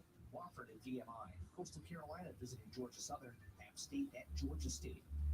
Furman Paladins basketball plays all season long right here on the Fan Upstate. Download the Odyssey app, search the Fan Upstate, and listen anywhere on your phone. With the Sports Flash, I'm Chuck Sanders on Fan Upstate. Let's face it, credit cards are pretty much a necessity. Need tires for the car? Here's my card. I order takeout, here's my card. And most of us just accept the high interest rates credit cards charge as a necessary evil. What are you going to do? Get a low fixed-rate credit card consolidation loan from Lightstream from $5,000 to $100,000 and pay off those credit card balances. Apply online and you can get your money as soon as the day you apply. The average credit card company charges over 19% APR. But with Lightstream, you can get a fixed rate as low as 7.99% APR with AutoPay and excellent credit. Now I can pay off my high-interest credit cards and save money at a much lower rate. Apply today at lightstream.com/radio and get an additional interest rate discount. That's lightstream.com/radio. Lightstream.com/radio. Subject to credit approval. Rates range from 7.99% APR to 23.99% APR. Includes client offers are subject to terms and conditions. lightstream.com/radio for more information. Inflation is ridiculous. Everything from gas prices, food, and vacations. At My Affordable Braces, we have and will continue to offer braces starting at just $39.95. With new technology, you will need fewer visits than ever. Save even more with most insurance plans like MetLife and Delta Dental. MyAffordableBraces.com has a clinic near you in Greenville, Hartford, and Anderson. Schedule your free consultation, exam, and x-ray today. Easy payment plans and affordable braces. A lifetime of smiles you can afford at MyAffordableBraces.com. Make sure you're at the Harris Cherokee Center, Asheville, March the 2nd through the 6th for the 2023 Ingles SoCon Basketball Championships. Experience fun for the whole family as your favorite teams compete for the championship and a berth to the NCAA tournament. Get your discounted tickets to the 2023 Ingles SoCon Basketball Championships today at your local neighborhood Ingles Market. For more information, visit SoConHoops.com. That's SoConHoops.com. Hey, I'm Andy. If you don't know me, it's probably because I'm not famous. But I did start a men's grooming company called Harry's. The idea for Harry's came out of a frustrating experience I had had buying razor blades. Most brands were overpriced, overdesigned, and out of touch.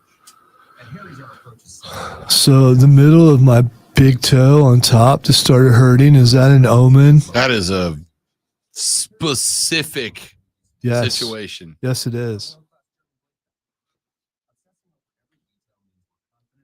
I didn't stub it in any way on my way to or from the restroom.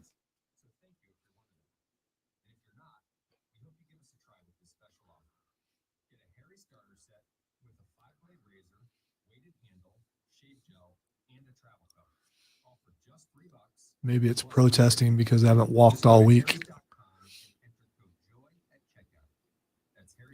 Cardio, I mean.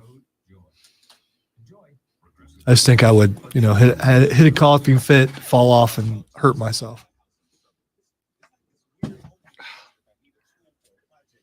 It's in a corner, and I'm constantly adding more shelving to put statues and stuff up. So I probably would impale myself on something.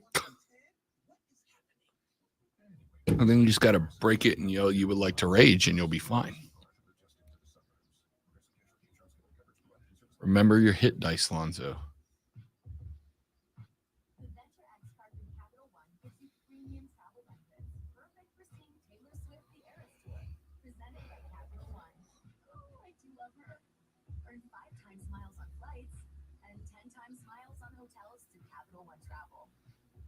Enjoy your stay at Suite 13. Whoa, 13? That's Taylor's lucky number. The Venture X card from Capital One. What's in your wallet? Terms apply. See CapitalOne.com for details. Your brother is mean.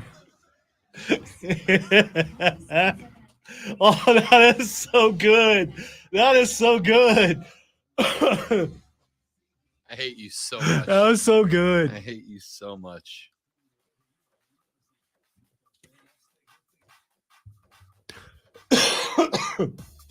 You all right over there, buddy? No, I'm gonna die. We know who's to blame. My little brother just showed up in the chat. That's why Lonzo is having a laughing/coughing fit to within an inch of his life. My little brother is an attorney who just popped into the live stream, available at facebook.com/thefanupstate, twitter.com/thefanupstate, or by searching and subscribing to The Rob Brown Show on YouTube or Twitch. And he said, I just got out of court. Some people went to prison and didn't have to listen to this show. Lucky them. So, Lonzo fell out of his damn chair laughing at that like it was the funniest thing he's ever heard in his life. Unbelievable. I'm just wondering why he's not on the air. Because I'm funnier than he is.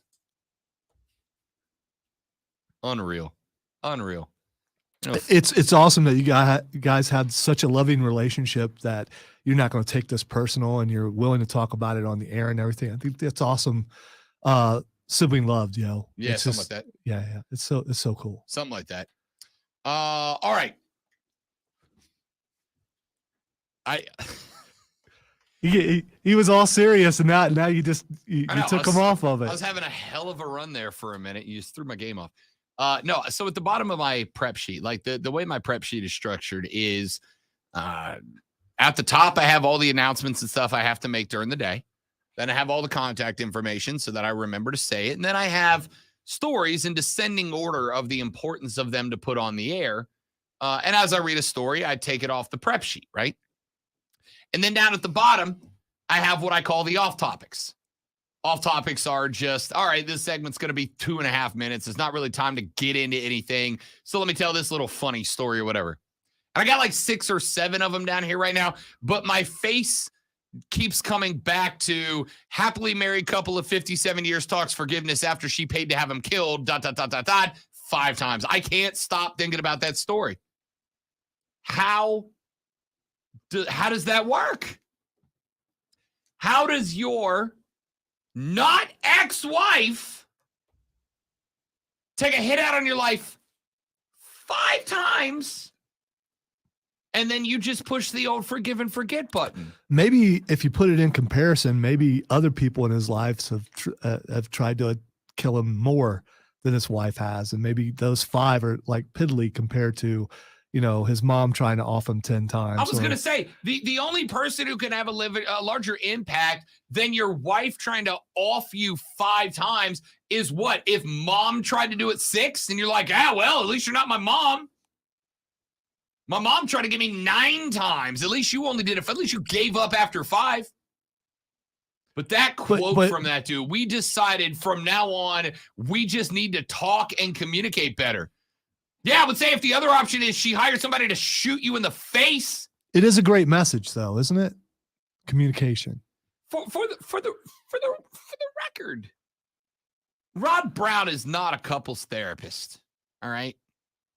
In fact, the fact that Rob Brown is turning 38 years old in less than a week and still has never been married probably leads you to believe he's pretty crap at relationships as a whole.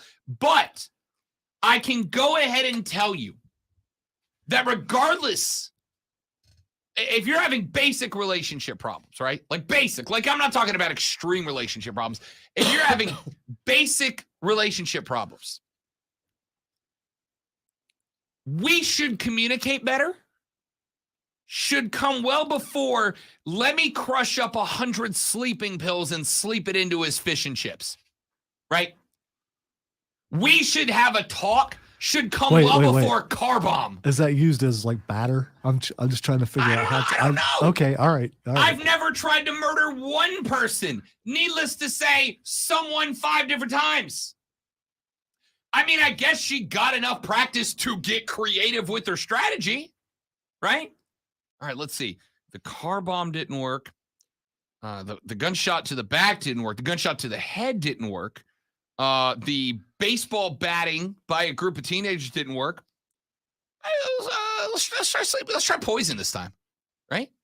Like she had enough time to go through all of the kinds of murder 5 different times. And then when it was all said and done, dude was like, hey, babe, what do you say? I don't know. We just get a coffee and talk this one out. Instead of, the murder. No, I think it's more, you know what? This would make a good movie. Let's sell the movie rights. Now we're rich. Now we should probably talk it out. All right, here's what I want you to do. I want you to try to murder me 5 times, but do a bad job, right? Like when you shoot me kind of over in the side. Like don't hit the heart. Like shoot me over here. I can make it out of that one. Shoot me in the head, but down towards the side of the neck, like not in the head, And then when you instead of using real sleeping pills, use Tylenol PM, And we'll say it was something else. Like when you hit me with a bat, just hit me in the knee, right? Like don't hit me in the head, hit me in the knees. And then if we do this enough times, Hollywood will come a-calling. We'll be rich. I'll have hospital debt the rest of my life from the 5 times that you tried to murder me. Yeah, ladies and gentlemen, I don't care what situation you're in. Unless you're just in the most extreme, no other way to get out. If you're having relationship problems, grab a coffee before a 9mm. It's just a thought. 5 times? Third hour of the show's up next. Rob Alonso and you. This is the Rob Brown Show. This is the Fan Upstate.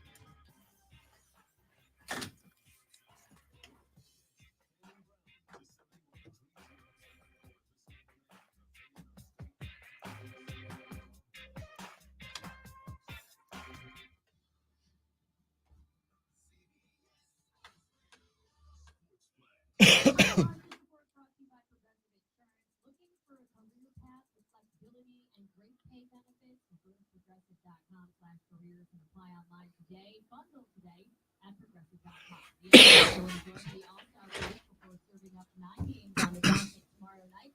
Yesterday, the Hawks fired head coach Nate McMillan. Tim Snyder appears to be the front runner for the job, and while the Bulls are ruling out guard Lonzo Ball for the rest of the season as he continues to deal with pain in his left knee, same knee he had surgery on in the offseason. And it was an emotional night in East Lansing where Michigan State played its first home game since last week's on-campus shooting. The Spartans upset number 17 Indiana. Victims, survivors, and first responders were recognized in a pregame ceremony. And police in Tuscaloosa say Alabama freshman standout Brandon Miller brought teammate Darius Miles the gun that was used to kill a 23-year-old woman last month. Miles is facing capital murder charges. Miller has not been charged. And the surgery on Brock Purdy's elbow has been postponed because he had too much swelling. He will need 6 months to recover when he finally has it. I'm Erica Husband. Hey, it's DA. Be sure to listen to CBS Sports Radio at home. Ask Alexa to play CBS Sports Radio.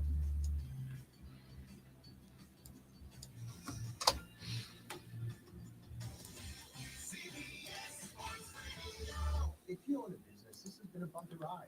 From pandemic to inflation, I'm sure you could use a break.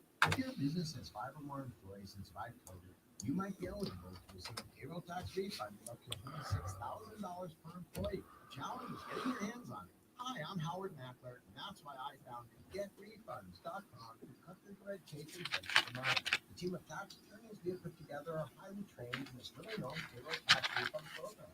We do all the work, charge not a dime up front, and simply share a percentage of the cash that we get for you. Businesses of all types can qualify, including those that took PPP, nonprofits, even those that increases in sales.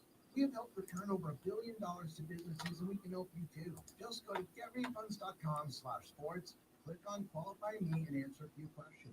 This payroll tax refund is only available for a limited period of time. Don't lose out on up to $26,000 per employee. Go to getrefunds.com/sports. That's getrefunds.com/sports.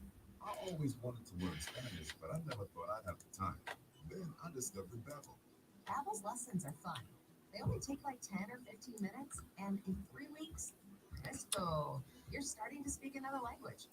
Like magic. You know how, like, dumb things can trigger memories? They just knocked down one of the old movie theaters in my hometown that I saw. That's the theater I saw Iron Man in. That's where Marvel started for me. Or the Marvel movies, I guess.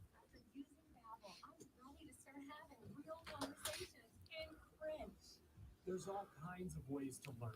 Use Babbel's podcasts. You're not going to start singing Bruce Springsteen's "Your Old Town," are you? Glory days, bump, burn out.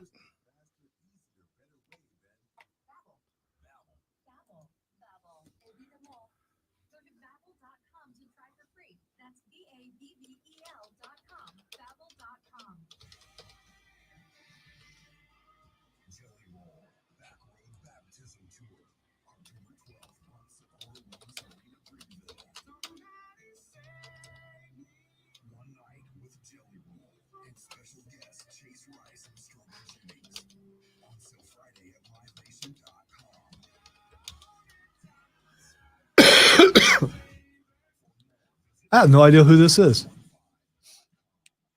I've reached that point where someone's coming in. I don't know. I haven't heard any of that. Interesting.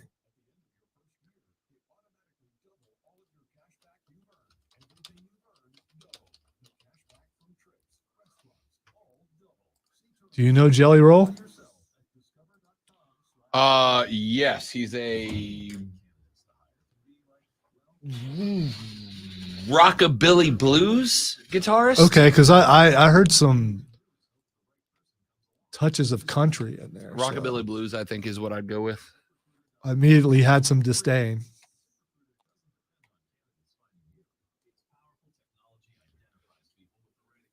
QC in the first break. 10-4.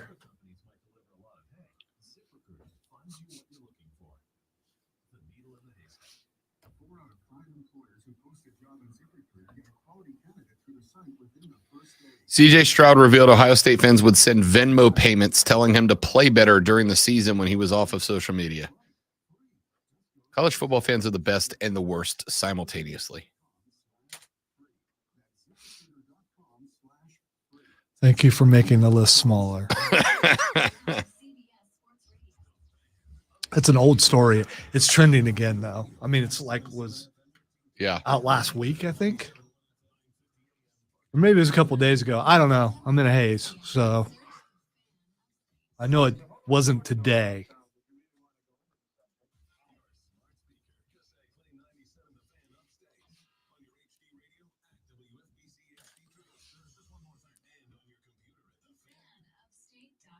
So Venmoing money without services rendered doesn't fall under NIL, does it?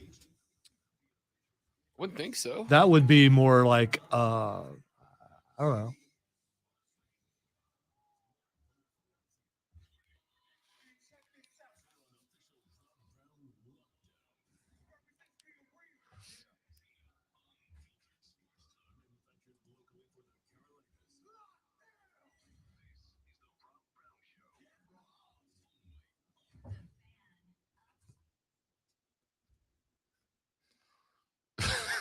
Texter says, if you're having girl problems, I feel bad for you, son. I got 99 problems, but I forgave my wife for trying to kill me 5 times. The Rob Brown Show's back on your radio. The third, the final, the best, the money hour starts right now. You had me worried for a moment. That ain't a new song. I know what that says. Oh, man. What a day. What a day. What a day. All right, let's get some more stuff up in here, shall we? There's reports that have started to circulate that a new contender may have emerged in the competition for a first or second overall draft pick in the rights to either CJ Stroud or Bryce Young. Now, we know the Indianapolis Colts will likely be involved. We know that the Chicago Bears are ultimately the wielders of the power in this situation, as they have that number 1 overall pick. We know that the Colts are in. We know the Texans are in. We know that the Panthers would at least entertain the idea. A couple other teams might be in. But now, ladies and gentlemen, there is a report that the Dallas Cowboys might be able to jump up because they have taken a bit of a shine to Ohio State quarterback CJ Stroud. The Cowboys are now rumored to be talking to the Chicago Bears about the possibility of jumping up to that number 1 spot. And that would obviously drive the market price up for everybody involved. It would jump it up for everybody who might be interested in making the trade to Chicago. And we also know that with Jerry Jones,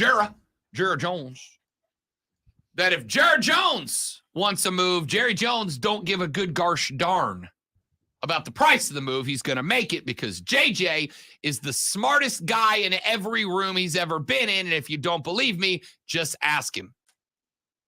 But wait. Why would Dallas want to move up for a quarterback? I don't know. They got the legend of Dak. They've got Dak. And that's Jerry is fully behind Dak. That's the guy. Has something changed? He said so. Anyway, it would drive all the prices up. I told you last week? Last week, I gave you the thoughts on about what I estimate it would cost the Carolina Panthers to move to number 1 overall. You would obviously have to flip-flop this year. I think you'd also have to surrender next year's first-round pick.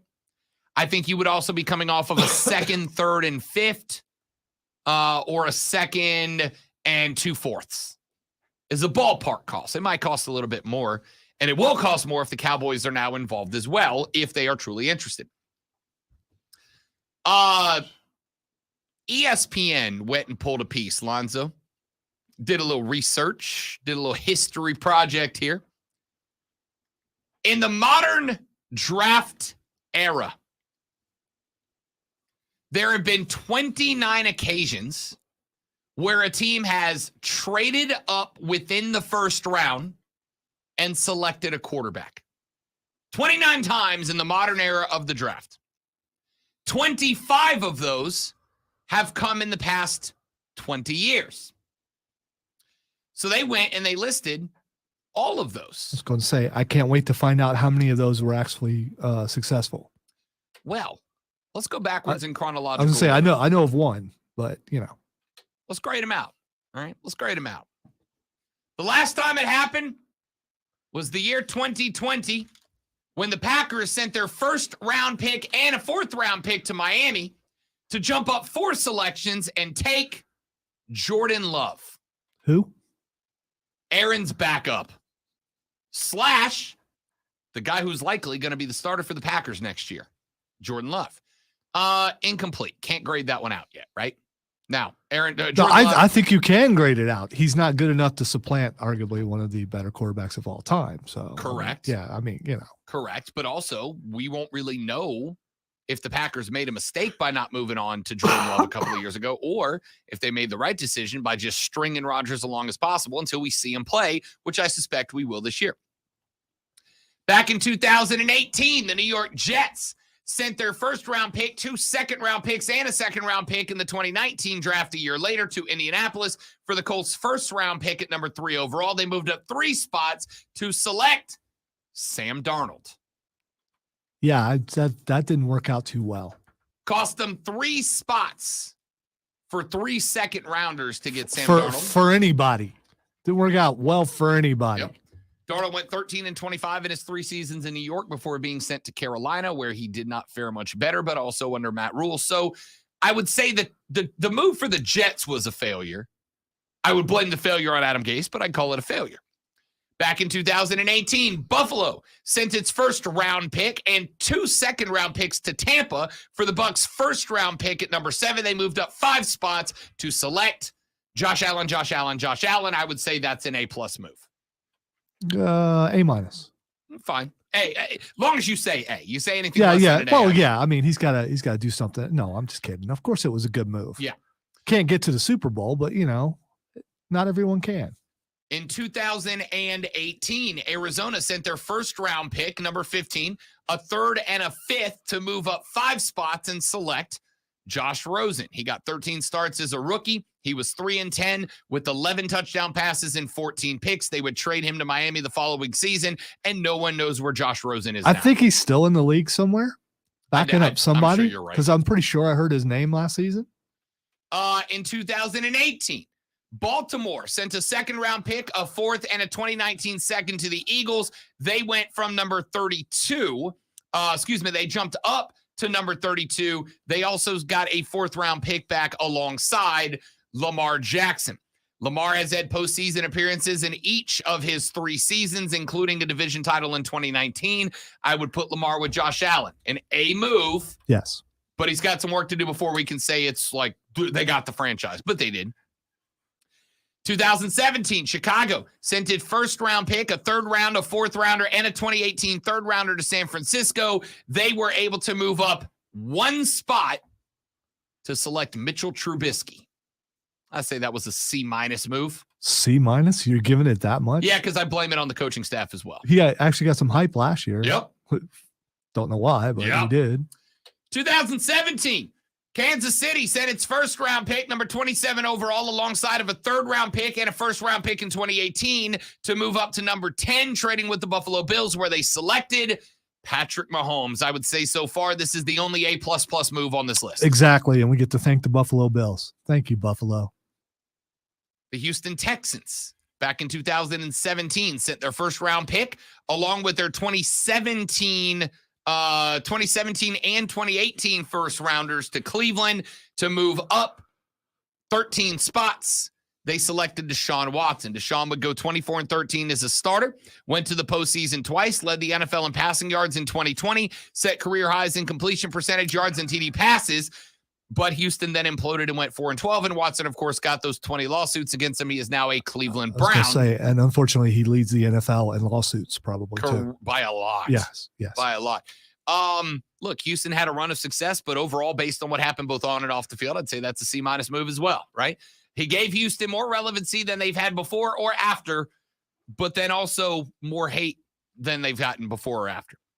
The Rams in 2016 set their first round pick, 2 second round picks, a third rounder, and their 2017 first and third rounders to Tennessee. They moved up 14 spots to select Jared Goff. Now, Jared Goff did some good. I heard of him somewhere. Goff started all 69 games in which he played in LA. He went 42-27. They made the playoffs in 3 of 5 seasons, passed for 107 touchdowns against 55 interceptions before his relationship with Sean McVay deteriorated and he was sent to Detroit. I would say that was a B- move. In 2016, and I'll stop reading you what all the picks were. We won't go down the rabbit hole. But the Eagles sent their first, a third, a fourth, and a 2017 first in order to move up 6 spots and take Carson Wentz. Wentz and the Eagles won a Super Bowl. I'd say you got to give that at the very worst a B+ move. He was then sent to Indianapolis. It did not go well. Is what it is. The Denver Broncos went with Paxton Lynch in 2016. Paxton Lynch played in an XFL game this weekend. Did not go well. The Browns sent their first and a third to move up 4 spots and take Johnny Manziel. Appeared in 14 games, went 2-6 in his 8 starts, never played in the NFL after the 2015 season. NF. The Vikings sent a second rounder and a 4th rounder Seattle to move up 8 spots and take Teddy Bridgewater at number 32 overall. Teddy went 17-11 as a starter before he got that devastating knee injury. He was never the same guy afterwards. That was a C move. Washington jumped up to get RG3 back in 2012. That was a failure. The Jags moved up to get Blaine Gabbert. It cost them a second rounder. He went 5-22 as a starter. Also still in the league, though. I mean, fair enough. Maybe starting this year. Could be. In 2010, Denver traded a second, third, and fourth to Baltimore. They moved up from 43 to 25, where they selected Timothy Tebow. Never really committed to the guy. 14 starts, went 8-6, 7-4. In 2011, Denver made the postseason. He beat Pittsburgh that year, although it was alongside a great defense, and then never really found a niche in the league after that. So you had to throw that in there. It is what it is. They had the best defense in the league. Yeah, I think you could. That's the only one that you talked to. Everybody else, you didn't throw something like that in there. I didn't need to. Well, you didn't need to for this either. He won a playoff game. Sure, I did, because I'm not getting into that. There was Tebow good discussion. Did he throw a touchdown pass? He wasn't good. Did he throw a touchdown pass? Sure. That's so that wasn't because of the defense. That's because he threw a touchdown pass. So did Blaine Gabbert. Is he good? Not in a playoff game. He didn't. Tim Tebow was not good. Number 17 on this list, 2009, the Jets jumped up to grab Mark Sanchez. The only thing we remember about Sanchez was the butt fumble. He's not bad on TV either. I mean, he's not. No, he's really not. He's not great, but he's not bad. The Buccaneers traded a 6th-round pick to move up 2 spots and select Josh Freeman. He had a couple of decent seasons in Tampa, including a 10-6 mark and a 25-6 TD to INT ratio.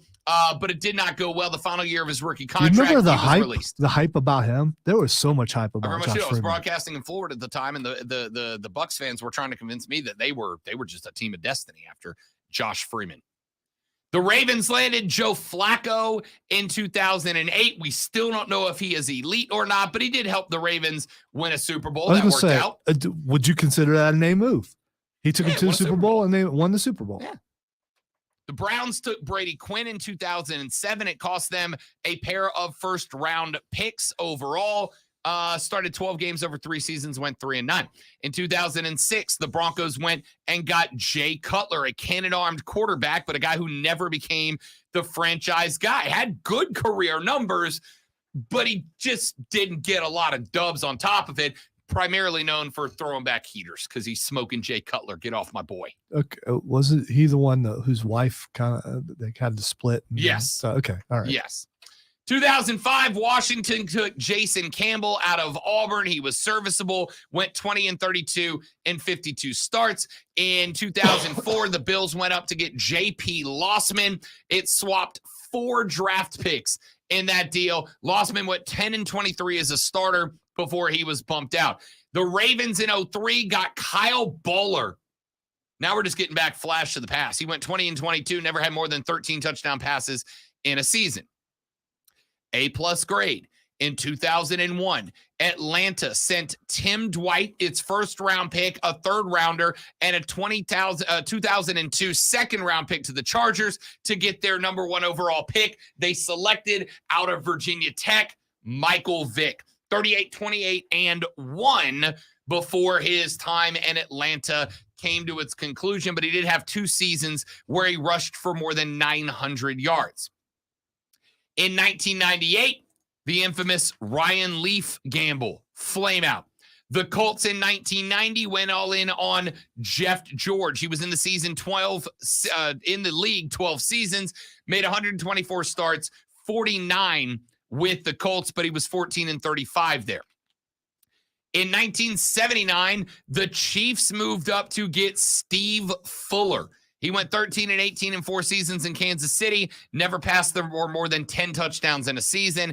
And in 1975, Atlanta sent its first-round pick and George Coons to the Colts. They took Steve Bartkowski. Bartkowski was not on the top of this list, but he wasn't on the bottom, did go to the Pro Bowl twice, went to the postseason 3 times in his 11 years in Atlanta. So overall, Lonzo, it basically works out, if you do the math on this, it basically works out to around 5 of these guys were top tier. 5 out of 29, 17%. Right? So you effectively have just shy of a 1 in 5 chance of landing on a Super Bowl caliber quarterback, right? And still yet, most teams will take that chance. You have a 1 in 5 of landing on a Super Bowl caliber quarterback. If you just consider guys who at least made 1 Pro Bowl and went to the postseason, your odds jump to about 2.5 out of 5, 2 to 2.5 out of 5. So you got about a 50% chance of landing on a quarterback who is more than serviceable. And you got about a 17 to 20% chance of landing on a quarterback who is considered a Super Bowl caliber quarterback. And I'm glad to have those numbers because now we kind of get to put this into perspective, right? Because now, instead of saying, Lonzo, are you willing to give up a first, a third, and a fifth, or a first, a first, a second, a third, and a fifth, or a first, a second, and 2 fourths for CJ Stroud? Instead, what I can say is, are you willing to give up a first, a second, a third, and a fifth, or a first, a second, and 2 fourths for a 17% crapshoot that CJ Stroud works out to be a Super Bowl caliber quarterback? Absolutely. Go Panthers. All right, let me direct that question elsewhere. Throwing all your math over here like that matters. Try math. Try the other way. Let's try something different. Let's go for it. Lonzo, would you be willing to trade me a full paycheck for the opportunity to reach into a hat that has 5 slips of paper? One of them is worth 3 times your paycheck. The other 4 are worthless. Would you give me 1 paycheck for 1 opportunity to reach into that hat and try to draw out the slip that gives you 3 paychecks back? Do you get to look at my paycheck? Doesn't matter. Whatever your paycheck's worth, no. 3 times it. Do you get to look at my paycheck? Because if you do, you're going to feel so sorry for me. You're going to pull out that slip that has the 3 times and you're going to hand it to me. I'm going to leave the hypothetical on the table. And I will let all of you answer those 2 questions. You can answer whichever one you want. Are you willing to go? If you are the Carolina Panthers, if you're Scott Fitterer, it's trade day, the Bears are on the phone. A first, a second, a third, and a fifth, or a first, a second, and 2 fourths. That is my estimation of what it would cost Carolina to move from 9th to 1st.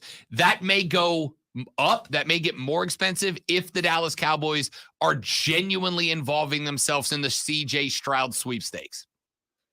So let's set it where it is for right now.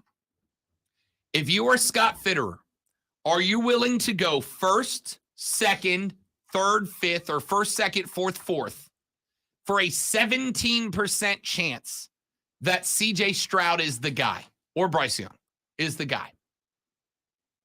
If I offered you the same odds, you can trade me 1 month of pay out of your salary, and in return, I will let you draw out of a hat from 5 slips of paper. One of them has another check worth 3 times that 1 month's salary. The other 4, you get nothing. Are you willing to gamble a month of your salary for a 1 in 5 chance that you will get 3 months of your salary back? There are going to be some people who say yes. There are going to be. Now, the majority of people who say yes, they're set with money. They're fine. Those are the types of franchises that are willing to take big gambles on a hit player down the line. But if you you are a paycheck to paycheck type person, right?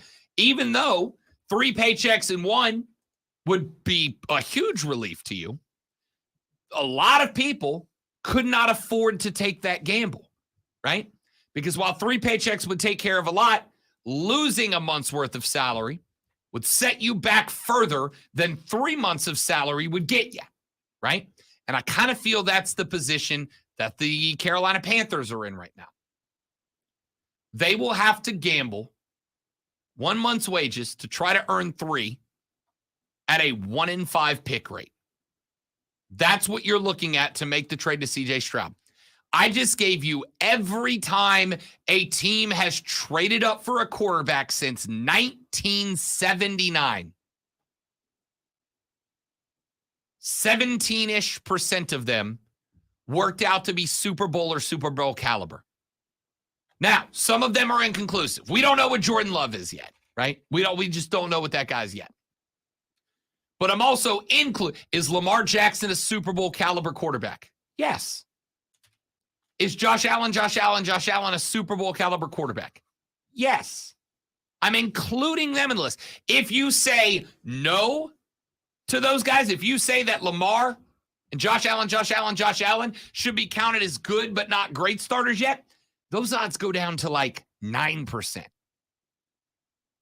Now you're gambling, instead of 1 slip of paper with 3 months salary out of 5, now it's 1 out of 10. But you still got to fork up the ante to take the shot. Are you doing it? This is the argument. This is the reason that I have said I would prefer Rodgers, Jackson, or Carr to Stroud.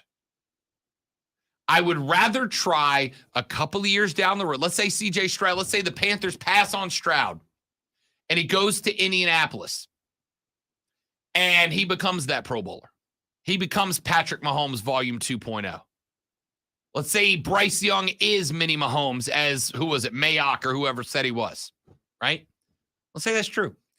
I would rather put an offer on the table when that guy's contract is coming up in Indy and say, we will pay you the Deshaun Watson 5 fully guaranteed $250 million to leave Indy and come to Carolina now that you're proven, and go get a guy that we know is proven already, then take a 1 at best, 1 in 5 gamble that he'll end up being that guy. And if he's not, you're playing this whole game all over again next year. Do you want to do that? Or do you want to just get a guy that you know can do it? Let's take a break. We'll come back here in just a minute. My name is Rob Brown. He is the great one, Lonzo. Your reactions are welcome at 844-FAN phone, 844-326-3663. It's the Rob Brown Show. It's the Fan Upstate. You see. All right, guys, got a live read. Do not go anywhere. We will be right back, y'all.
than that. Offsides with Mark Ryan.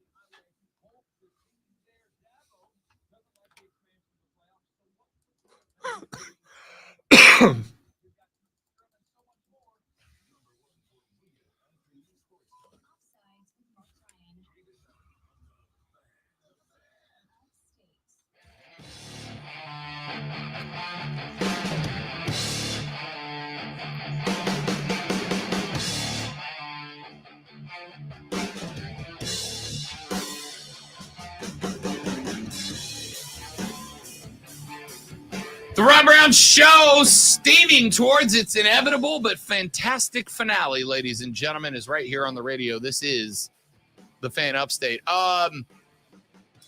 Curious as to Lonzo's thoughts on this.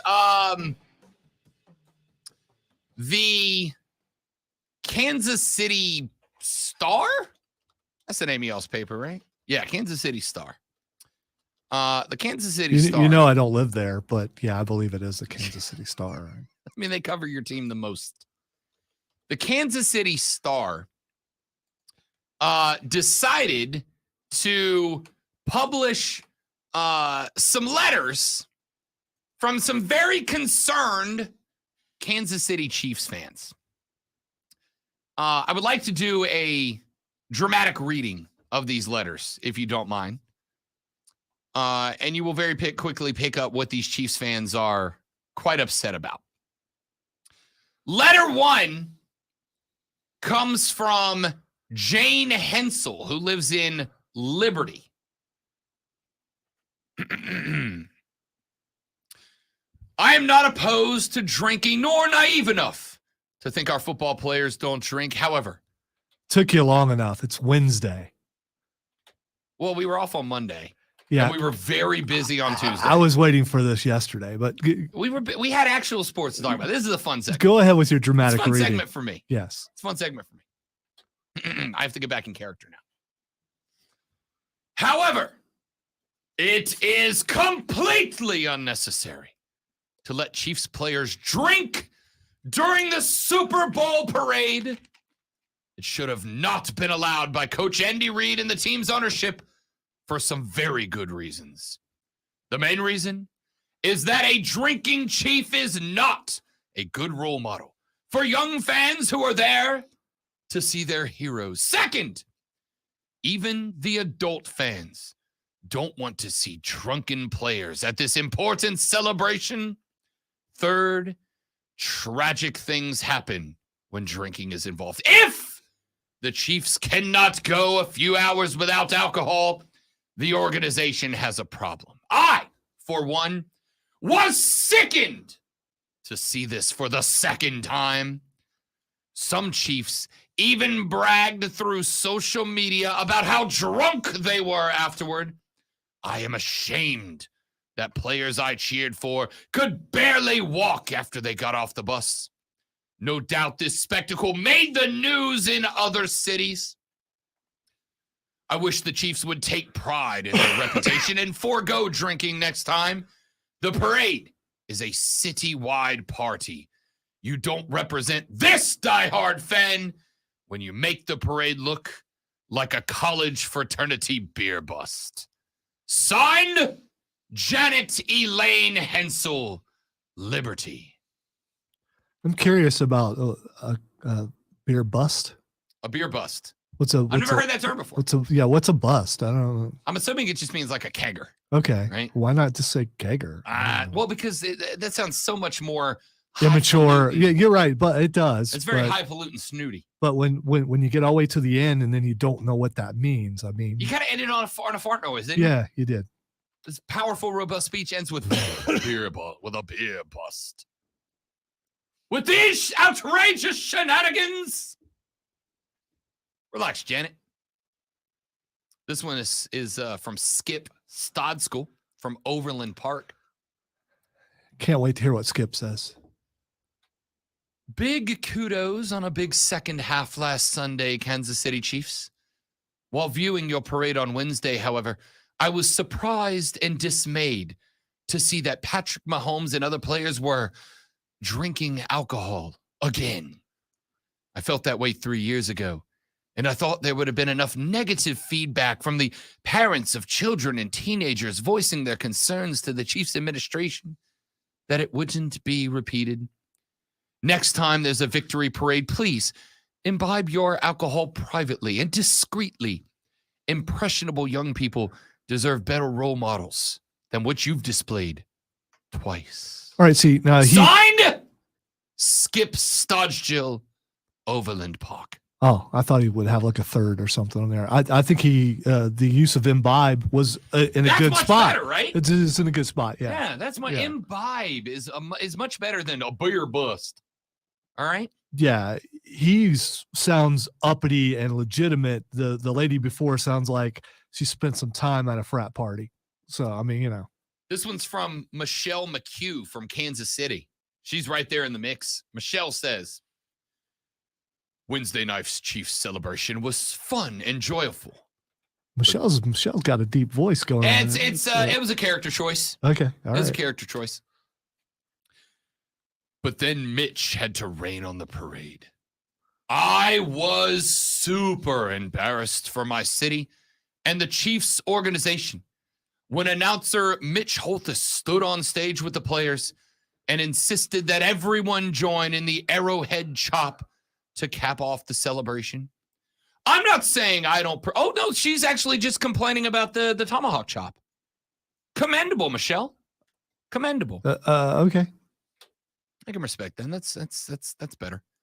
All right. So I thought I'm a little disappointed. I thought all of these were upset about the Brewskis. Only 2 of them were. Well, that's better.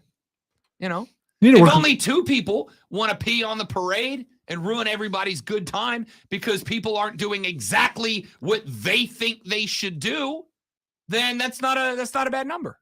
There was your holier than thou voice. I'm not the one trying to dictate other people's behaviors based on my beliefs and views. It's good we're in America where you can voice opinions, whether they're for or against a certain thing. And I I'm sure ignore the hell out of them. But you didn't though. You didn't know. You're reading them on the because air, they're silly. So, okay. All right. Look, listen, nobody said Lonzo needs to go hit the bottle to celebrate the Super Bowl. I'm just saying, why does Patrick Mahomes have to not? All right. I think we know why he does it. You know what? If a Kelsey brother wants to get drunk, that's fine because they're hilarious when they're drunk. Patrick Mahomes handed the trophy off to someone in the crowd. I read about that. I was curious, and I you sent it to me. I know I did, but after I did it, I'm like, this might be bad. It turns out that was a replica that fan brought and asked him to take a picture with. All right, so all that right, was fine, a replica. fine. All right, so you gave me false information, really and I believed it because you sent it to me. What was your reaction when you saw it? Were you like, oh, that's why I was waiting for this. Were you? Yeah, because I thought this was going to happen yesterday. What was your gut reaction? When you saw it, you were like, "Oh, crap." He was definitely wasted. Yeah. Oh no, I would have had a defense, and there isn't one. That would be the defense. Okay. He would be just as bad. There's no. I mean, I just wanted to make sure you were going to take him down like you did Tommy Boy. I would. Well, he wouldn't have been throwing it across the river, and someone was filming that, could have walked right behind and snatched it back. What I said when I saw it is like, I'd have been gone to the crowd as soon as you would not have caught me. I'd been moving through there. Lonzo with that 3.840 to get out of the KCPD reach. I'd be bobbing and weaving there, be like, how did he move through that many people? Lonzo would have got signed to take Edwards-Helaire's position next year. Yeah, so if you want to drink, fine. I mean, if that's what you want to do, but in a public setting like this where you're going to get filmed and you're going to look a certain way, I think it's a bad look for you. I definitely do. At least no trophies were thrown across bodies of water, which would have required diving teams and extra, probably taxpayer money to retrieve said trophy. I didn't listen. All I wanted to make sure was that. So what happened? For those of you who don't know what we're talking about, video started obviously rolling out from the Chiefs Super Bowl parade, which took place this past Friday or whatever it was, Saturday. And there was a video where the video starts with Mahomes holding a Lombardi. Very clearly was having himself a party. He walked over to the line of Chiefs fans lining the parade route, and he handed the Lombardi to a fan and then took a picture, and then he just walked away, and everybody was like, oh, dude, Mahomes was schmammered. He just gave the Lombardi to a dude and then left, but it turns out that it was a replica Lombardi that guy brought to the parade to get someone to take a picture with him. And by the way, congrats to that dude. That's a dope picture to have. But so you could have sent me a follow-up saying, hey, I was wrong. It wasn't. But you let me think that because I believe in you so much, Rob Brown, that I didn't even look it up to find out if it was legitimate. I just believed it was real. Test, Lonzo. I wanted to see if you would. If you would just accept my claim at face value or do the research. It was like that trust thing where you, yeah, that's, well, I would have. It was like a trust fall, except for I fell forward. Anyway. By the way, I legitimately believed it. So, and I didn't check on it or anything. And I was prepared. I was ready. Knew you were going to come at me. That's why. And when you started this segment, I'm waiting for it. And you never mentioned it. And I'm like, why is he not mentioning it? Because I found the truth that I'm not going to take Mahomes down for something he didn't do. Yeah, but you could have told me. I mean, I forgot. Okay. I forgot. All of that being said, once again, for the umpteenth million time, and I'm sure not the last one, these athletes are just people. They're not superheroes. If you want to make one your role model, find a good one to make your role model. But they're adult Americans. And if they want to stone cold a couple of natties on top of a parade route, just because your little Tyke Jr. is out there with you doesn't mean they can't. It is your job to tap little Tyke Jr. on the shoulder and go, hey, we don't do that, if that is your belief. Or to go, hey, sometimes adult drinks. And when you're an adult, you can learn to drink responsible like Uncle Rob Brown did, to not throw Lombardis over Tampa Bay. Just be responsible in the way that you partake and imbibe. That's all I'm asking from you. Don't worry about what the Kelseys are doing. Don't worry about if Patrick Mahomes is up there. Don't worry if Tommy Tequila is knocking back his avocado juice and getting carried off the boat. Can't wait for that drunken booth next year. Now, I really want to know what happened after Tommy Tequila and Patrick Mezcal Mahomes shot their Madden photo shoot together. All right, so Tommy Tequila and Mezcal Mahomes is a great buddy cop movie I'd watch. I agree. Like The Hangover, but with NFL quarterbacks. So you didn't see Tom's tweet at Mahomes? No, what did he say? With the picture of him handing the trophy off. Did he really? You need to look it up. Did he replace the Lombardi with a bottle of tequila? No. I'm just. That'd have been great. I think it was something like looks familiar or something like that. Yes. I like it. And that added to the legit. It made it seem real to me. It's actually said, why do you have to win the Super Bowl to throw back some Kraft White Claws? You don't. I've never been to a Super Bowl, and I will stone cold Steve Austin a pair of Broken Skull lagers like I'm sponsored by him. No problem. Don't drive. Don't go start a fight. Don't be an irresponsible jerk, and do whatever you want. This is America, baby. If Travis wants to knock back a Brewer 4, it ain't his responsibility to be your kid's role model. It's yours. All right? Stop busting up on athletes for being regular human beings.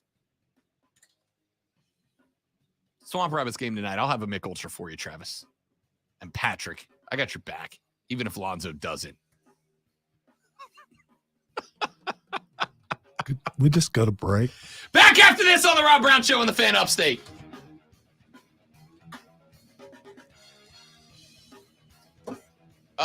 Looking at the Panhandle for vacation, what's the town you recommend?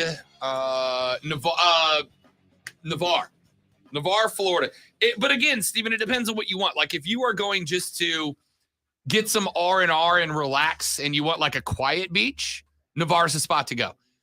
If you got some cheering with you and you need like entertainment for them outside of just the beach, Destin's a little more expensive, but they've got the mini golf and the putt-putt courses. Those are the same thing. And the go-kart tracks and the bungee jumping and way more restaurants and live music and all that. But if you're looking to just go chill and relax and have a nice, quiet, it's the same beach. It's the same beautiful He's trying to sand. get you to stop. I think you already mentioned what he wanted. Navarre. So that It must have been that first one that he said.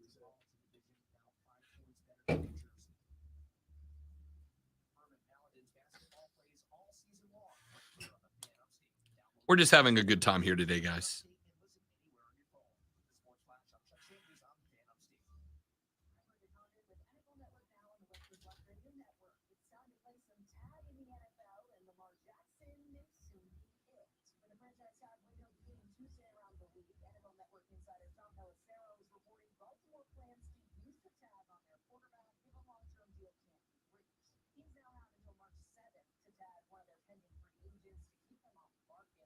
New offensive coordinator Todd Monken is hoping the Ravens keep Jackson long term. In his introductory press conference Tuesday, Monken called Jackson elite and says he's quote underrated as a passer in terms of his ability to throw it down the field. Jalen Hurts still has a year left on his rookie deal, but A.J. Brown wants him to get paid now.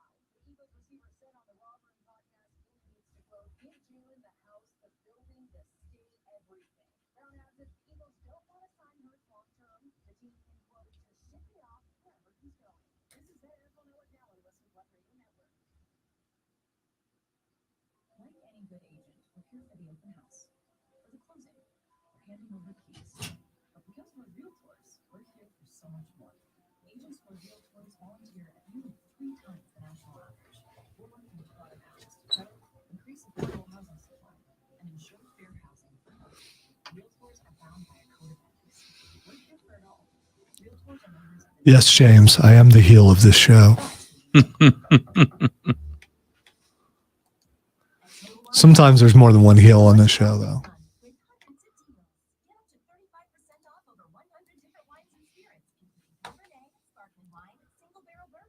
Like when we're interviewing, Gunther or Dr. Britt Baker, DMD, then there are multiple heels on the show.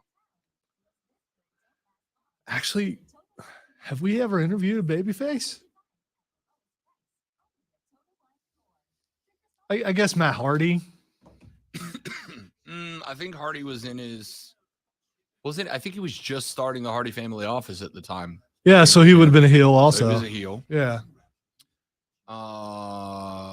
I mean, Arn Anderson was a career heel. Right. Dr. Britt Baker, DMD, was a heel at the time. Lacey Evans is a heel. Gunther is a heel. He's a heel that's over, but a heel.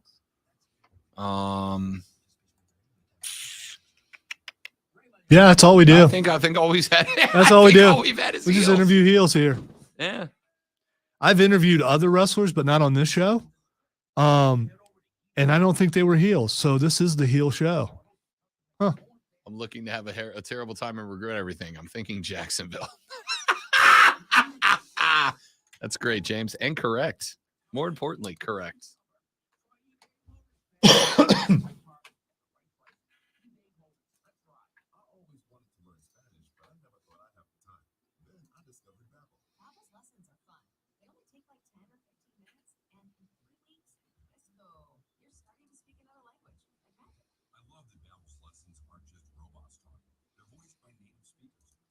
Yeah, the first wrestler I got to interview, James, was actually Xavier Woods. So that's at least one baby face I've interviewed. Booker T, but I think he was more heel most of the time, wasn't he? Booker T? I don't know. Road Warrior Animal, I think more heel than Charlotte, definitely heel. Yeah. Especially at the time when I interviewed her. Yeah, I don't think I've ever interviewed a face. I'm like even going back to my Florida days and everybody was a heel. Man, what does that say about me?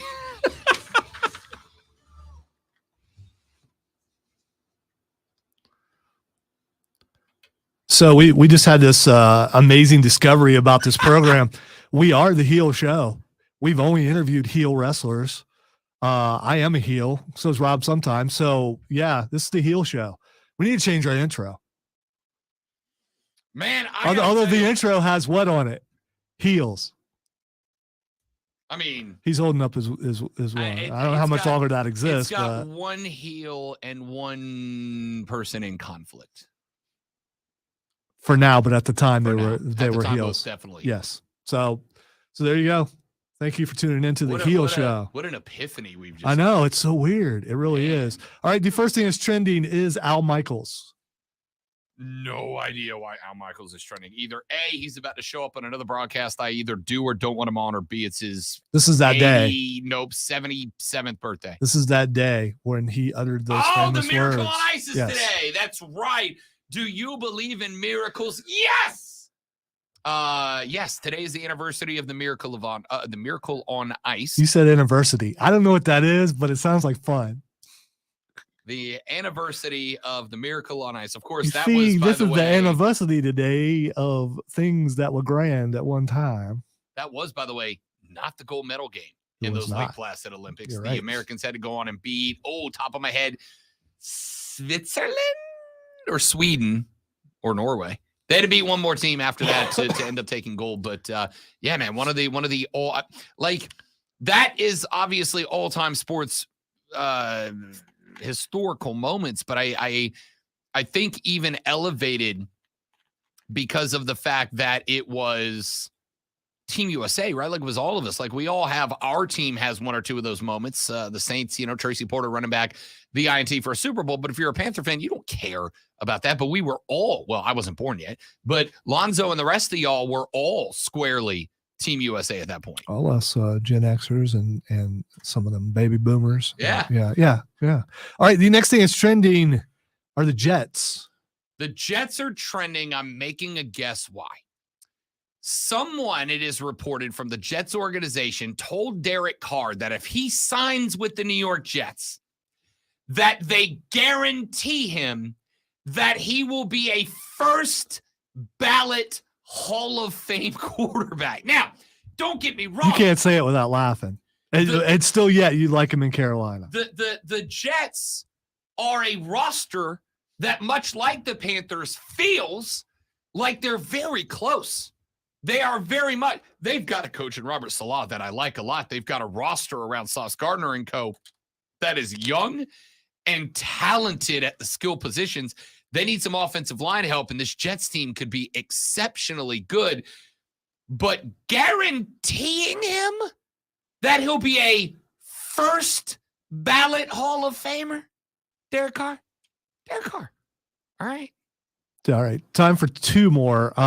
Hashtag No Man's Sky is trending right now. No Man's Sky is trending. That's a game it's listed because I am currently elbow deep in playing that game. Which is the whole reason why I'm mentioning that. Space exploration, action, adventure, FPS, RPG, all combined into one. Just dropped a massive update today. I have no idea what's in it. I will be playing it this evening. If you're on Xbox, holler at me and I'll hook you up. Great game. A lot of fun. Wide open. Huge game. The last thing that's trending is Kyler Murray. We don't have time to look it up, but I'm guessing that he's still short. Oh, a Modern Warfare update dropped like 2 days ago. Maybe that's it. That could be. Despite what our dude in Arizona said, I'll never forget that for the rest of my life because neither one of us believed it. Nope. Ladies and gentlemen, that is it for us. If I may leave you with one piece of advice before we get out of here for the day, it would be this. Have a coffee with your husband or wife. Don't try to murder them 5 times. We'll see you back here tomorrow on the Rob Brown Show and the Fan Upstate. Later, brother.